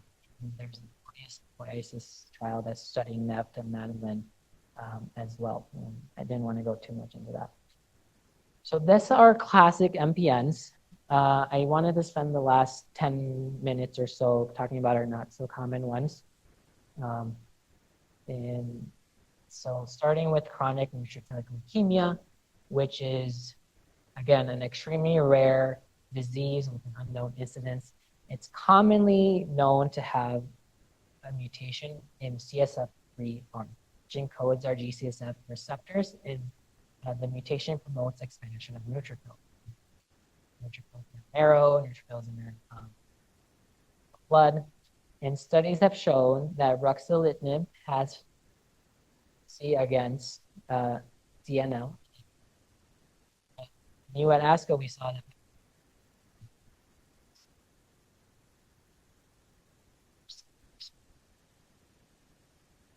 mastocytosis, I usually refer to mastocytosis indolent short-bone mast cell leukemia, and very patients are going to have cutaneous mastocytosis. Monomorphic. These patients can express various amount of ways and can have very vague symptoms. Really diarrhea, get rash, just lymphadenopathy. Based on if an organ is involved, if that organ has had dysfunction to the involvement, or how many patients somewhere on the spectrum, right? This is the more essentially we need some kind of tissue biopsy to confirm the diagnosis. We want to point out that the KIT D816V mutation is usually present in patients with lymphadenopathy. It's detectable in over 80% of these patients. Indolent system we see up to 90% of patients. Okay, so because it's so present, use that as a topic. And so many trials have been tried to treat systemic mastocytosis, but the D816V mutation confers resistance to most of our standard TKIs that we think of.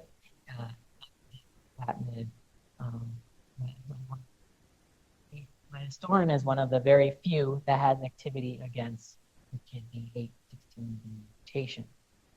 In trials, midostaurin has 8% in data subtype of the disease. We want to point out that GS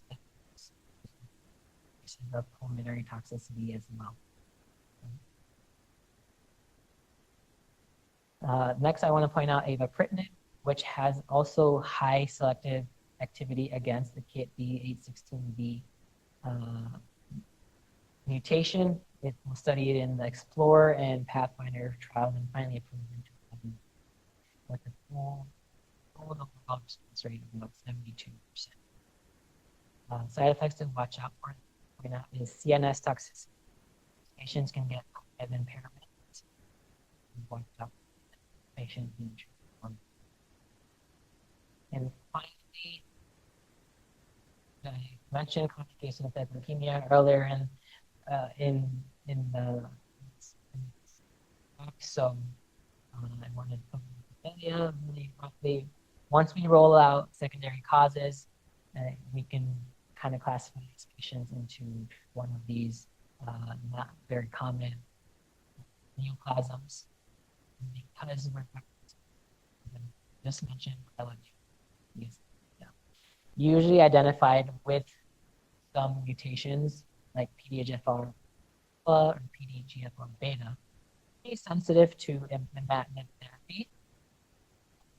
FGFR rearranged patients. This is a disease that is known as myeloproliferative syndrome or stem cell lymphoma. These patients are require systemic therapy, and they quickly more recently FGFR developed amigatinib that has found to have 3 decent CR rates in these patients. Amigatinib can cause alopecia, diarrhea. And then finally, CL, I kind of think of this as a diagnosis of exclusion. Can't find anything else and can't find anything, but they still have some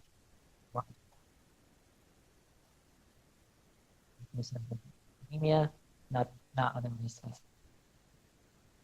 A patient meets all of these criteria to establish the diagnosis, and there's no really standard patients. Usually managed with cytoreduction, interferon, and transplant. Right. Let's finish it up with one more case. So we have a 43-year-old man referred for high platelets, low iron, that was discovered by their PCP. He was given iron and sent to hematology. During our evaluation, the patient's platelet count was 800,000. The white blood cell count was 9 and hemoglobin was 17. The patient was complaining of headaches and fatigue. On further evaluation, they found a JAK2V617F mutation. The ferritin was found to be low and the EPO was also subnormal. So what is the best next intervention for this patient?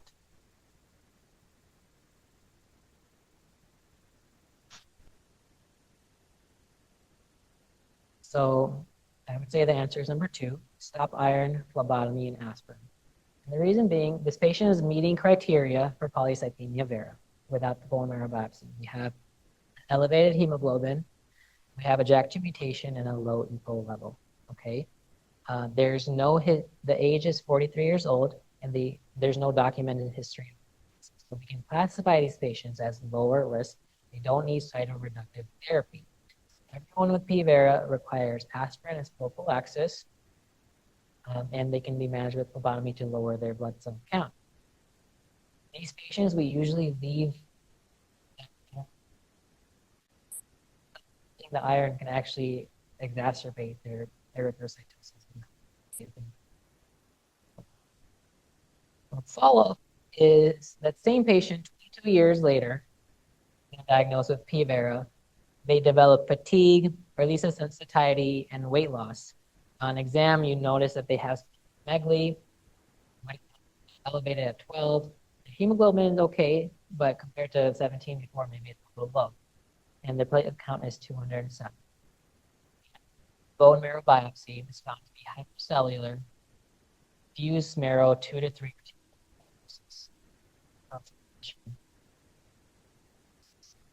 On NGS, we see that they have an SRS2 mutation and an EZH2 mutation. So let's treatment for this patient now. Fibrosis. So ruxolitinib. So a reminder that ruxolitinib is only patients that have, okay, any of the can be used. Is more simple.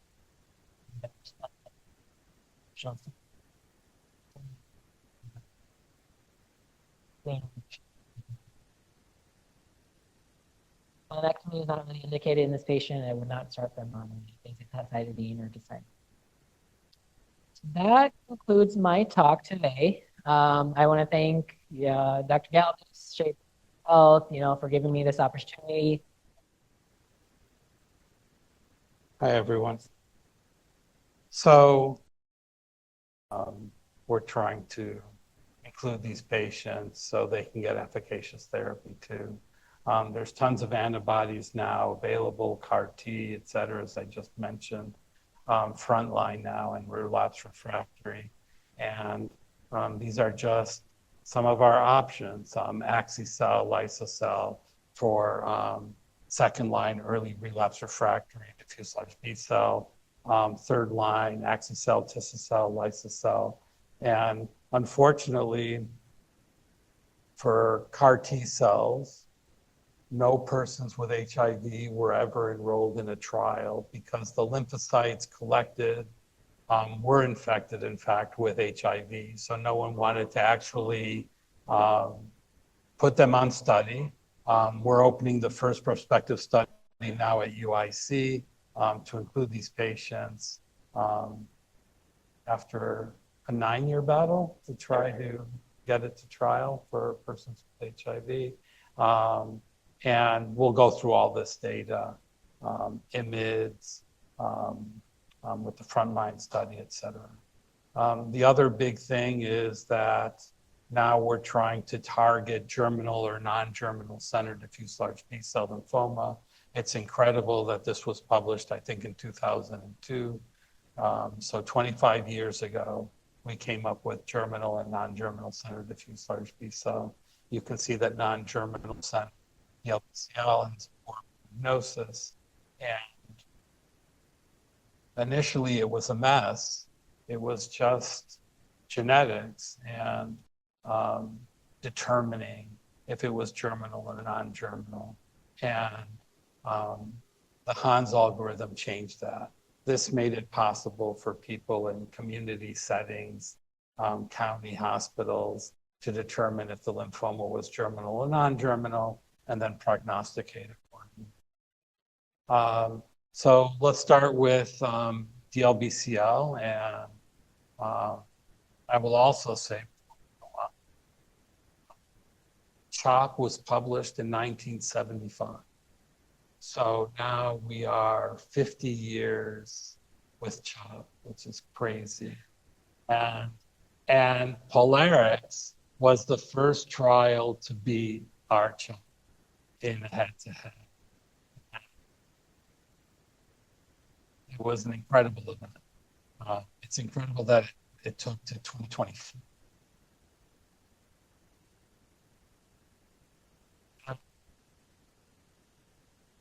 So, yeah. So the Polarix trial was polatuzumab vedotin, which is an antibody drug conjugate, rituximab CHP, vedotin, the warhead of polatuzumab vedotin, monomethyl auristatin E, is a taxane-like molecule, and it causes neuropathy. And they found that with the Echelon-1 study, where they rituximab vedotin, AVD, and the vinblastine with the brentuximab caused lots of neuropathy. So in the Echelon-2 trial with polatuzumab with brentuximab vedotin, they just used, instead of CHOP for T-cell lymphomas, they use CHP. So Paula R-CHIP, we call it, versus R-CHOP.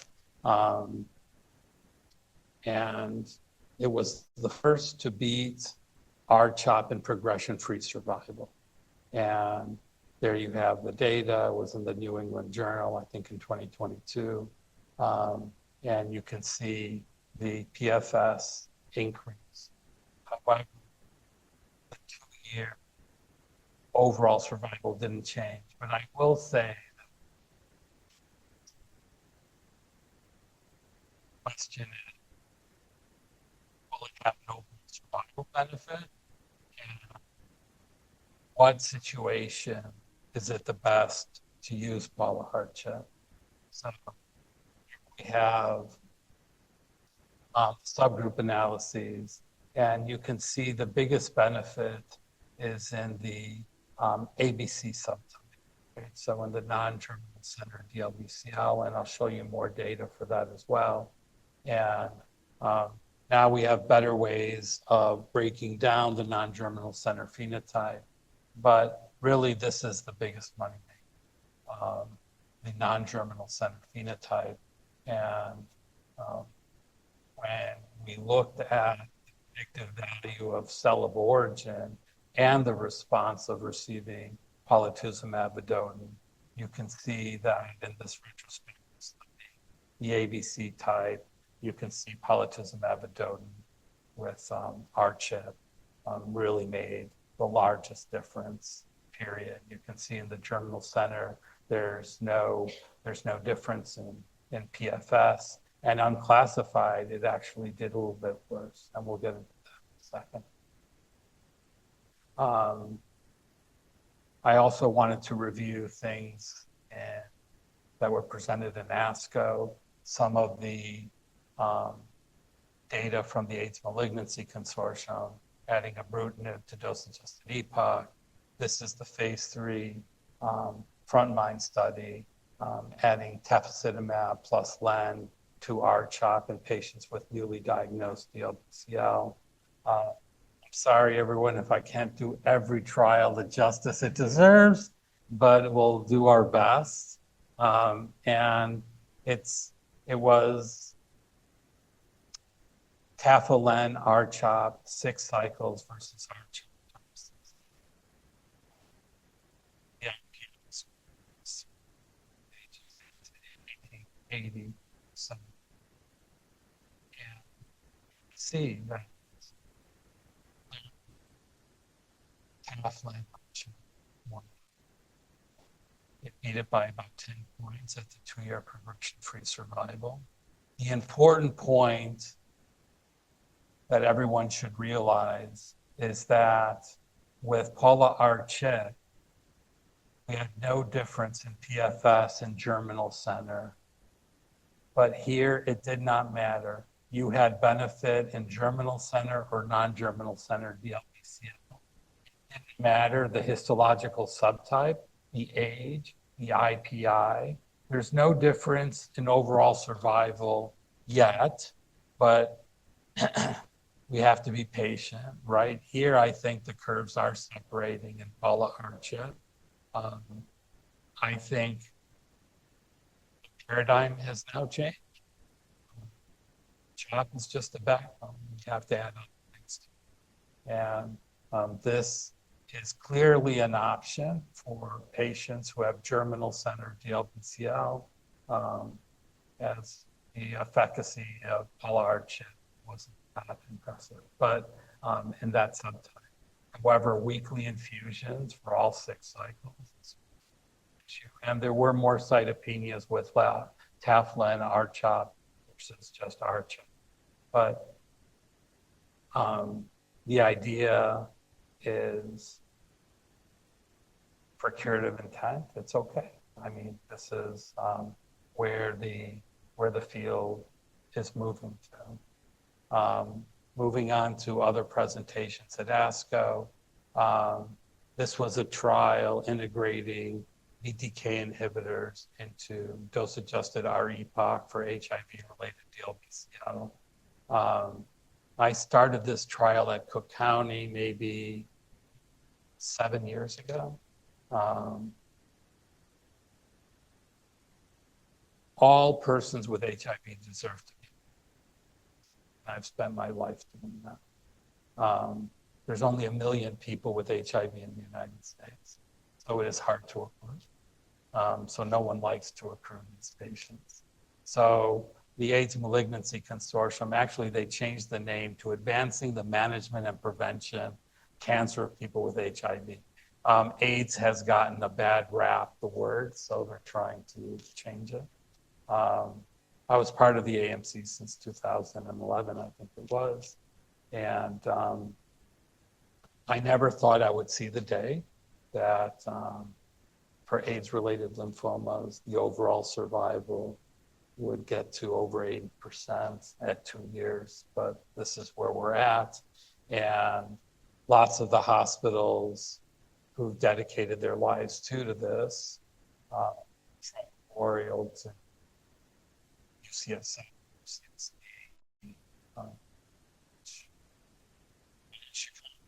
we're the only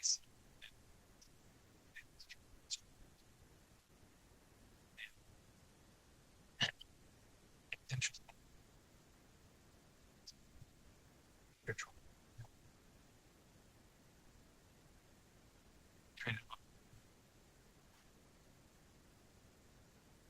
So with dose-adjusted EPOCH, the survival was about 60%.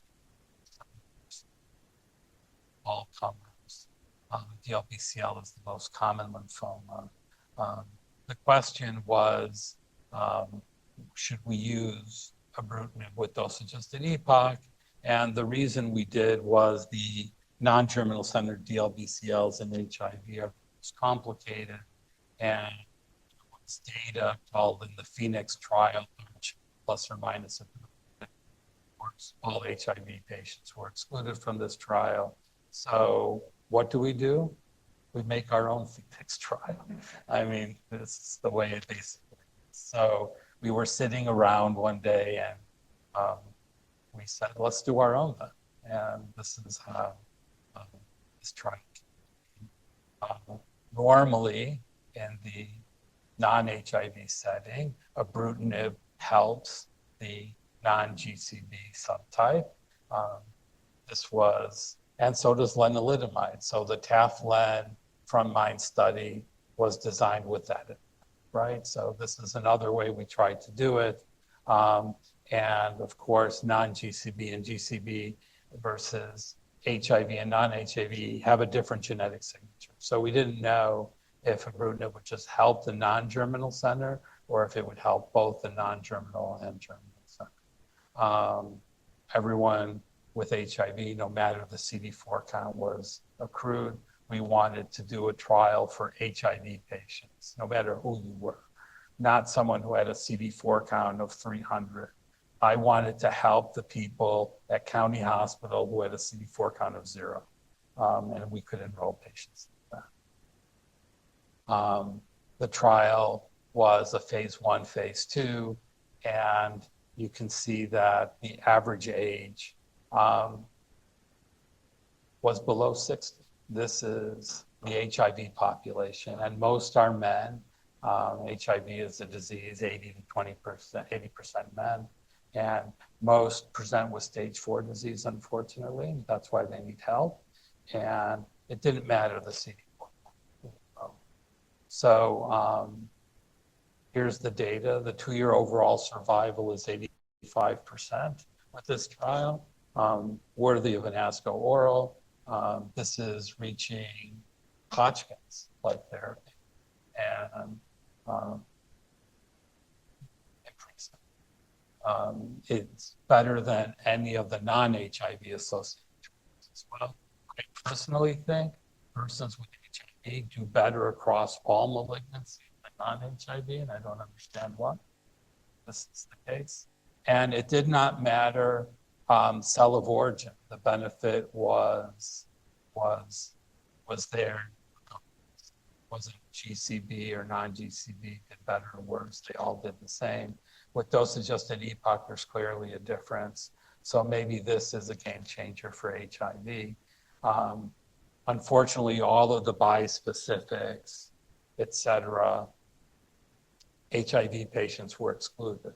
Would we like to add TAF-len? Would we like to add any of the newer bispecifics to upfront? And we are, and this is going to be open soon, and we'll talk about that. This was a paper I wrote in 2023 in Lancet, brentuximab vedotin with AVD for stage 2 to 4, stage 2 unfavorable to 4 HIV-associated Hodgkin's. This is the phase 2 data in the non-HIV. This is the Echelon-1 trial, and this was the first trial to beat standard ABVP. And you can see that at 6 years, that the survival was 93% with brentuximab AVD versus 90% with ABVD. Still impressive data. There's a new trial, SWOG 1826, which was Nivo AVD versus BV AVD, and you can see that Nivo AVD did better.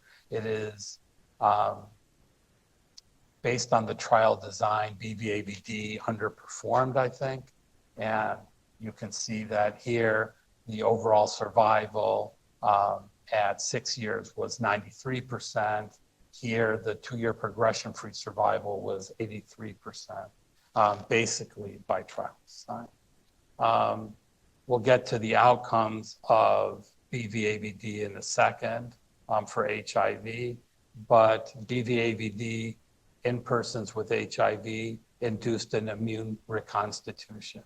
So we had patients by week 4, 94% of all patients had CD4 counts above baseline, and CD4 counts below 200, most increase. For example, there's this one patient here, this dot on the left. the CD4 count 4 weeks prior was 64, and now it was 2,000.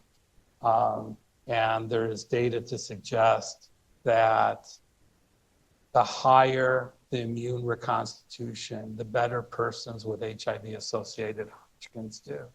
And not only did it affect the CD4 count, you can see the rapid immune reconstitution in the CD8 compartment as well. So going to, I don't know how my colors got changed. It's hard to even see it. Anyway, so yeah, it's all blurred out for some reason. You can see it okay? Yeah, so the 5-year progression-free survival was, the 5-year overall survival was 87%. Yeah, it's hard for me to see it on the screen. It was about 90% for the entire cohort. This is for stage 3 and 4. And for comparison, BV-AVD for the 5-year progression-free survival was 83% in the Echelon 1 trial. In the 1826, oh, I made a mistake. Oh, no, I did it right. BV-AVD for the 2-year progression-free survival was 83, and Nivo-AVD was 93%. So BV-AVD for HIV-associated Hodgkin's was identical to SWOG 1826, though there was more neutropenia. The reason I'm harping on the outcomes is many people thought if you have HIV, you're going to do worse on a clinical trial. This is the disease and treatment-related mortality for 5 years. This was presented at Lugano last year. I presented it.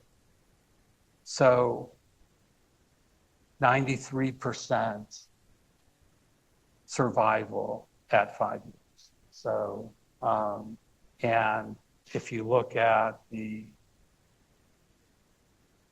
SWOG and the Echelon 1 trial, it's 93% at 6 years. So really the outcomes are identical.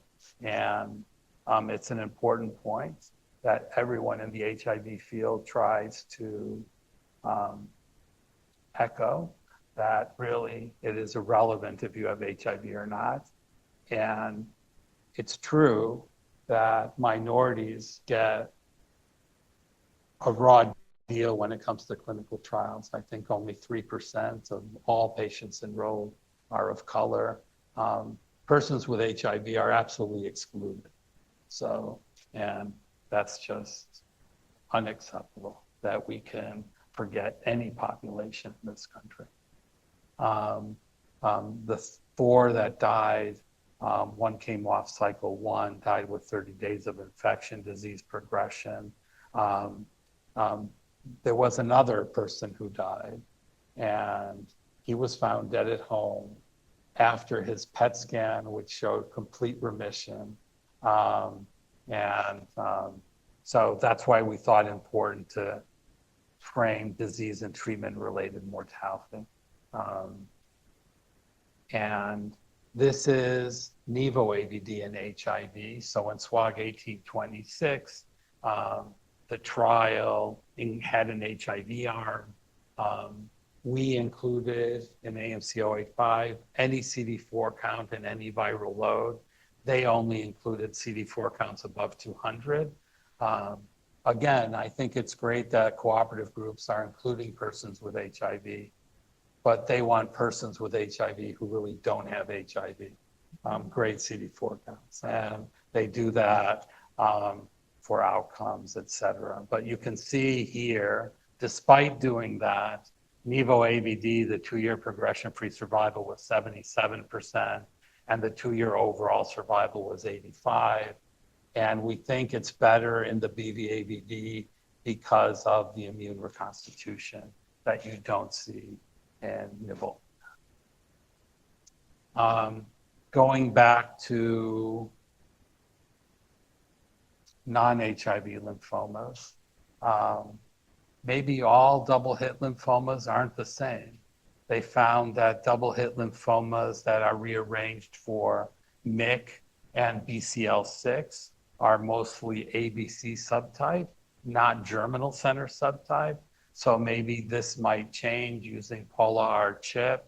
And what's nice about the front mind is that it doesn't matter the cell of origin, that both are effective.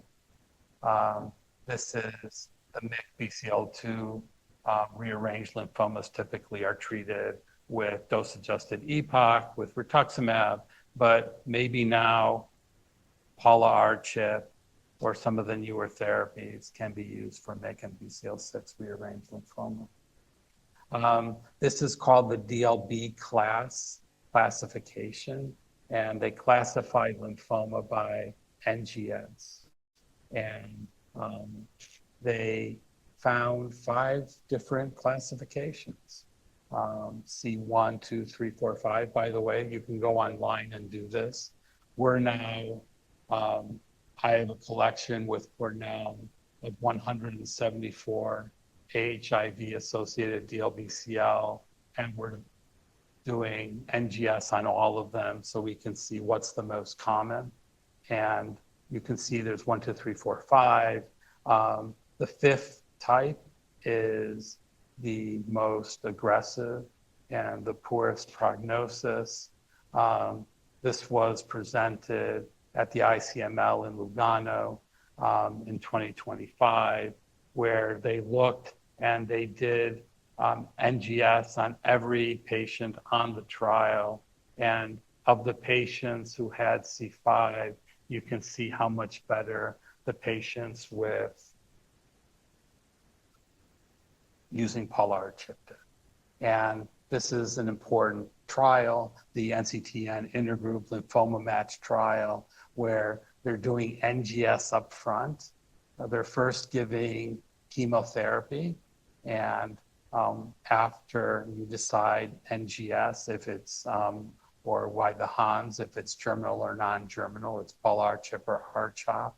And then depending on the lymphoma class, it's all randomized, so you really understand what kind of lymphoma therapy is best in each class. These are the current generation of bispecific antibodies, NHL, and these are the CD20, CD3s, Monsu, Epcor, Glofit, and we have others now too. The question is, how do we incorporate this? The Glofit R-CHOP trial is now going to be open at UIC in about 2 months for HIV-associated lymphomas. And we have other trials now, and here are all the bispecific development in DLBCL, frontline, Epcor, DLBCL, phase 2. You can see that in the relapse refractory second line, we had the STARGLO trial, and we have a version of the STARGLO trial open at UIC as well. SkyGlow upfront, Polar chip plus Glofit, anxiously awaiting that data, GoFit plus R-CHOP. So the standard now is adding new generation medications up front, and I think we can beat R-CHOP, and I think R-CHOP is now part of the past. This is the STARGLO trial, GemOx plus Glofit, and you can see the benefit. The primary endpoint was overall survival, and it was met. This is the SunMode trial, Masapala alone, and you can see versus progression-free survival versus our GemOx, and you can see how much beneficial these bispecifics are. Bispecific antibodies plus anthracycline-based chemo. You can see in general, Glofit plus R-CHOP or Glofit for Polar. The overall response rate in Polar R-CHOP is 100%. The CR rate's 92%. It's impressive. Epcor plus R-CHOP, and we talked about Mosu and Polar as well. So early results, it's too difficult to go over all of them. So here's but look at the overall response rate. The first three, it's just 100%. And that's when I think these newer therapies are going to be moved up front. And again, I think R-CHOP is the thing in the past. What's also cool about these therapies is the elderly. And we have, including EPCOR to mini R-CHOP. The 2-year remission rates are very high. Second. So you can see the baseline 75. So 65 below 75, but most of the patients were 75 years of age to this stuff. They include all types, double IPI. Many had masses over 7 centimeters. They were infirm. They didn't want to go to the hospital. This is the 2-year progression-free survival. In this population, now the overall survival is over 80%, and that's insane. It's just cool. And progression-free survival is 76%. And I never thought I would see that. So it's impressive to see. So this is more on the infirmed and the elderly. This is chemo light, R-Pola Glofit, that's it. And you treat, you start with the Pola and the Obina, just like you would every time you use Glofit. You start the ramp up and then you go R-Pola Glofit on day 1, and you do that from cycle 2 to 7 to 12 cycles until progression or toxicity. The trial went to 12 cycles, but you can see that again, the 1-year overall survival was 90%, which is insane. Again, I never thought I'd be able to see. ASCO, instead of R-CHOP, mini R-CHOP, I don't know, I'm showing my age. I remember CVP being used for follicular lymphoma. I'm probably the only one in the room that probably, maybe not. Maybe, here you go. Thank you. Thank you, BK. Thank you. I'm sure others know. So CVP was used for follicular. The West Coast likes CVP, or the Midwest likes CVP, the West Coast likes R-CHOP. So MD Anderson decided to add EPCOR and Ritux with mini CVP for older, frail, unfit. And, you know, CVP, cyclophosphamide, vincristine, and PRED, it's very chill. And you can see that the post-cycle 6, 90% were in complete remission, which is amazing. Single agent EPCOR is now being used in the elderly. It's not as impressive data as the mini R-CHOP plus EPCOR, right? So I think a chemo backbone is going to be needed. But again, the mini backbone of mini R-CHOP, CVP, is very tolerable, even in this is one of the coolest trials. It's called the Smart Stop trial.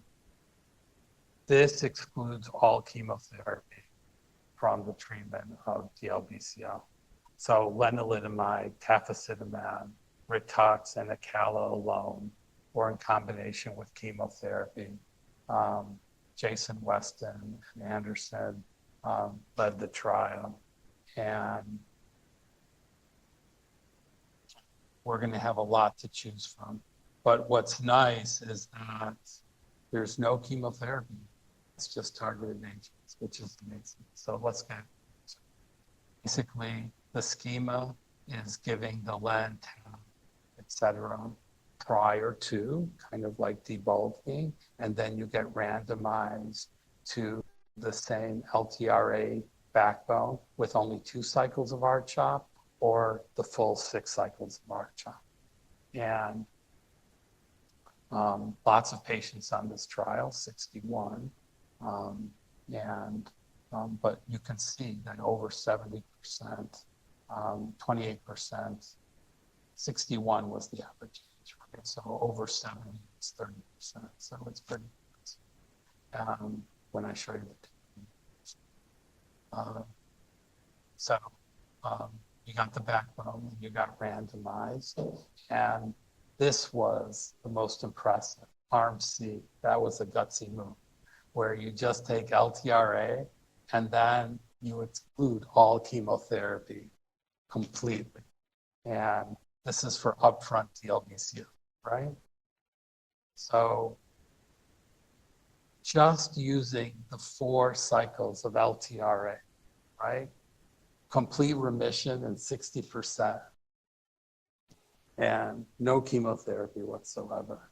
And this isn't even including this therapy whatsoever, right? So just using targeted therapy, 33% had a PR, there was no progression, and 60%, 57, whatever, were in complete remission. Incredible. And here we have the progression-free survival with 2 cycles of R-CHOP. It's completely straight, which is crazy.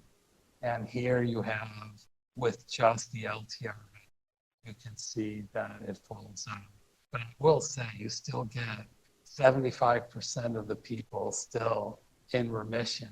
And by the way, that is what R-CHOP gives you, right? So really, it did as well as R-CHOP.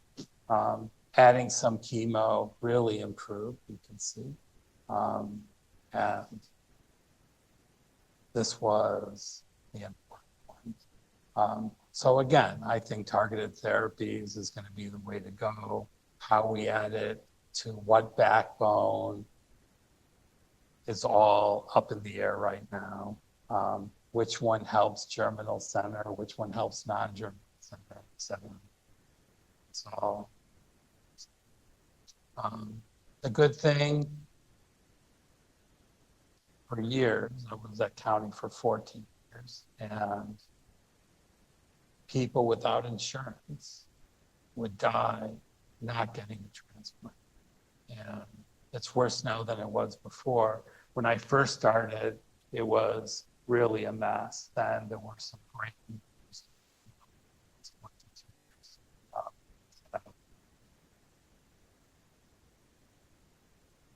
Patients are suffering because they can't get transplant. The beautiful thing is, long-term outcomes of bispecific antibodies are equal to that of CAR T. And I know Dr. Galvez might disagree, but the data is the data. And what's nice about the long-term outcomes, everyone can get a bispecific. So I think in the world, you don't need a transplant center. You just give specific. I think it's an amazing advancement. In the world, third world countries where a transplant center a bispecific antibody is going to be an incredible advance. This is a repeat of the slide before, which shows all the and its utility. However, despite this is a SEER database analysis. Only 5% of the people who are geographically impacted have medium outcomes will ever, and that's the. So I think bispecifics are a game changer. Did I have patients at County because they couldn't get an auto who had myeloma? Absolutely. I have a patient with plasma cell leukemia who's getting a BCMA bispecific, and now he's alive for 2 years, even though he cannot get an allo or an auto, which is what's normally done with plasma cell leukemia. this is one of my proudest moments. To get the first prospective trial open for CAR T took 9 years. 9 years. So, and I appreciate the AMC. We are going to enroll our first patient at UIC tomorrow. There's two people in the country have been put on AMC 112, and we're the second. And the patients fully understand this is just CAR T cell, but it's not just CAR T cell. You need to understand the biology, what happens to someone who has HIV and what are the cytokines and stuff, CRS, cancer, lysocell to date, has no one HIV, and Tisocell says we don't understand. We have never attempted the manufacturing with someone with HIV, so they didn't want. So I give kudos to the ACCREDITED people for being bold and for helping 1 million people in the country who have DLBCL, as I said. So, conclusions, how to leverage the new molecular classifications with newer therapies. Tafla R-CHOP is giving us something that Polar-CHP does not. It gave us benefit in the germinal center space. Ibrutinib, HIV-associated outcomes, 85% at 2 years survival, incredible. The new T-cell engagers, how to improve CAR T, specifically because you can never take the county doc out of the doctor. So I don't care where I'm at, I'll always be a county doc, and that's what it's here. And how do we get CAR T? We'll say that FACT accreditation eventually will go, and I think CAR T cell therapy will be able to be given in underserved areas, but the infrastructure, how to collect lymphocytes, how to store them,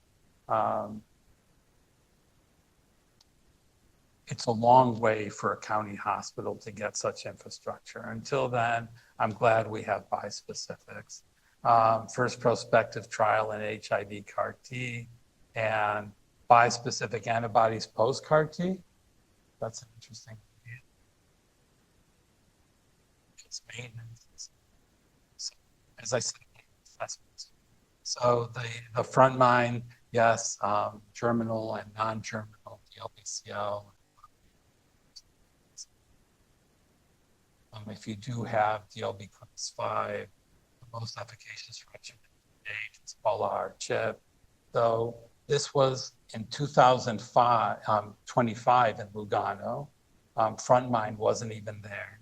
Lots of the newer trials adding Glofit, et cetera, to the front, not even done at this point. So who knows what the average is. And did the upfront treatment of HIV-associated DLBCL cross 80%? It did. So finally, we're at 85%. And again, I think it shows that most 30 to 60% of all the lymphoma data and HIV-associated lymphoma came from strokes. And it shows wherever you are, you have to find your niche and leverage that niche to help the patients who are there.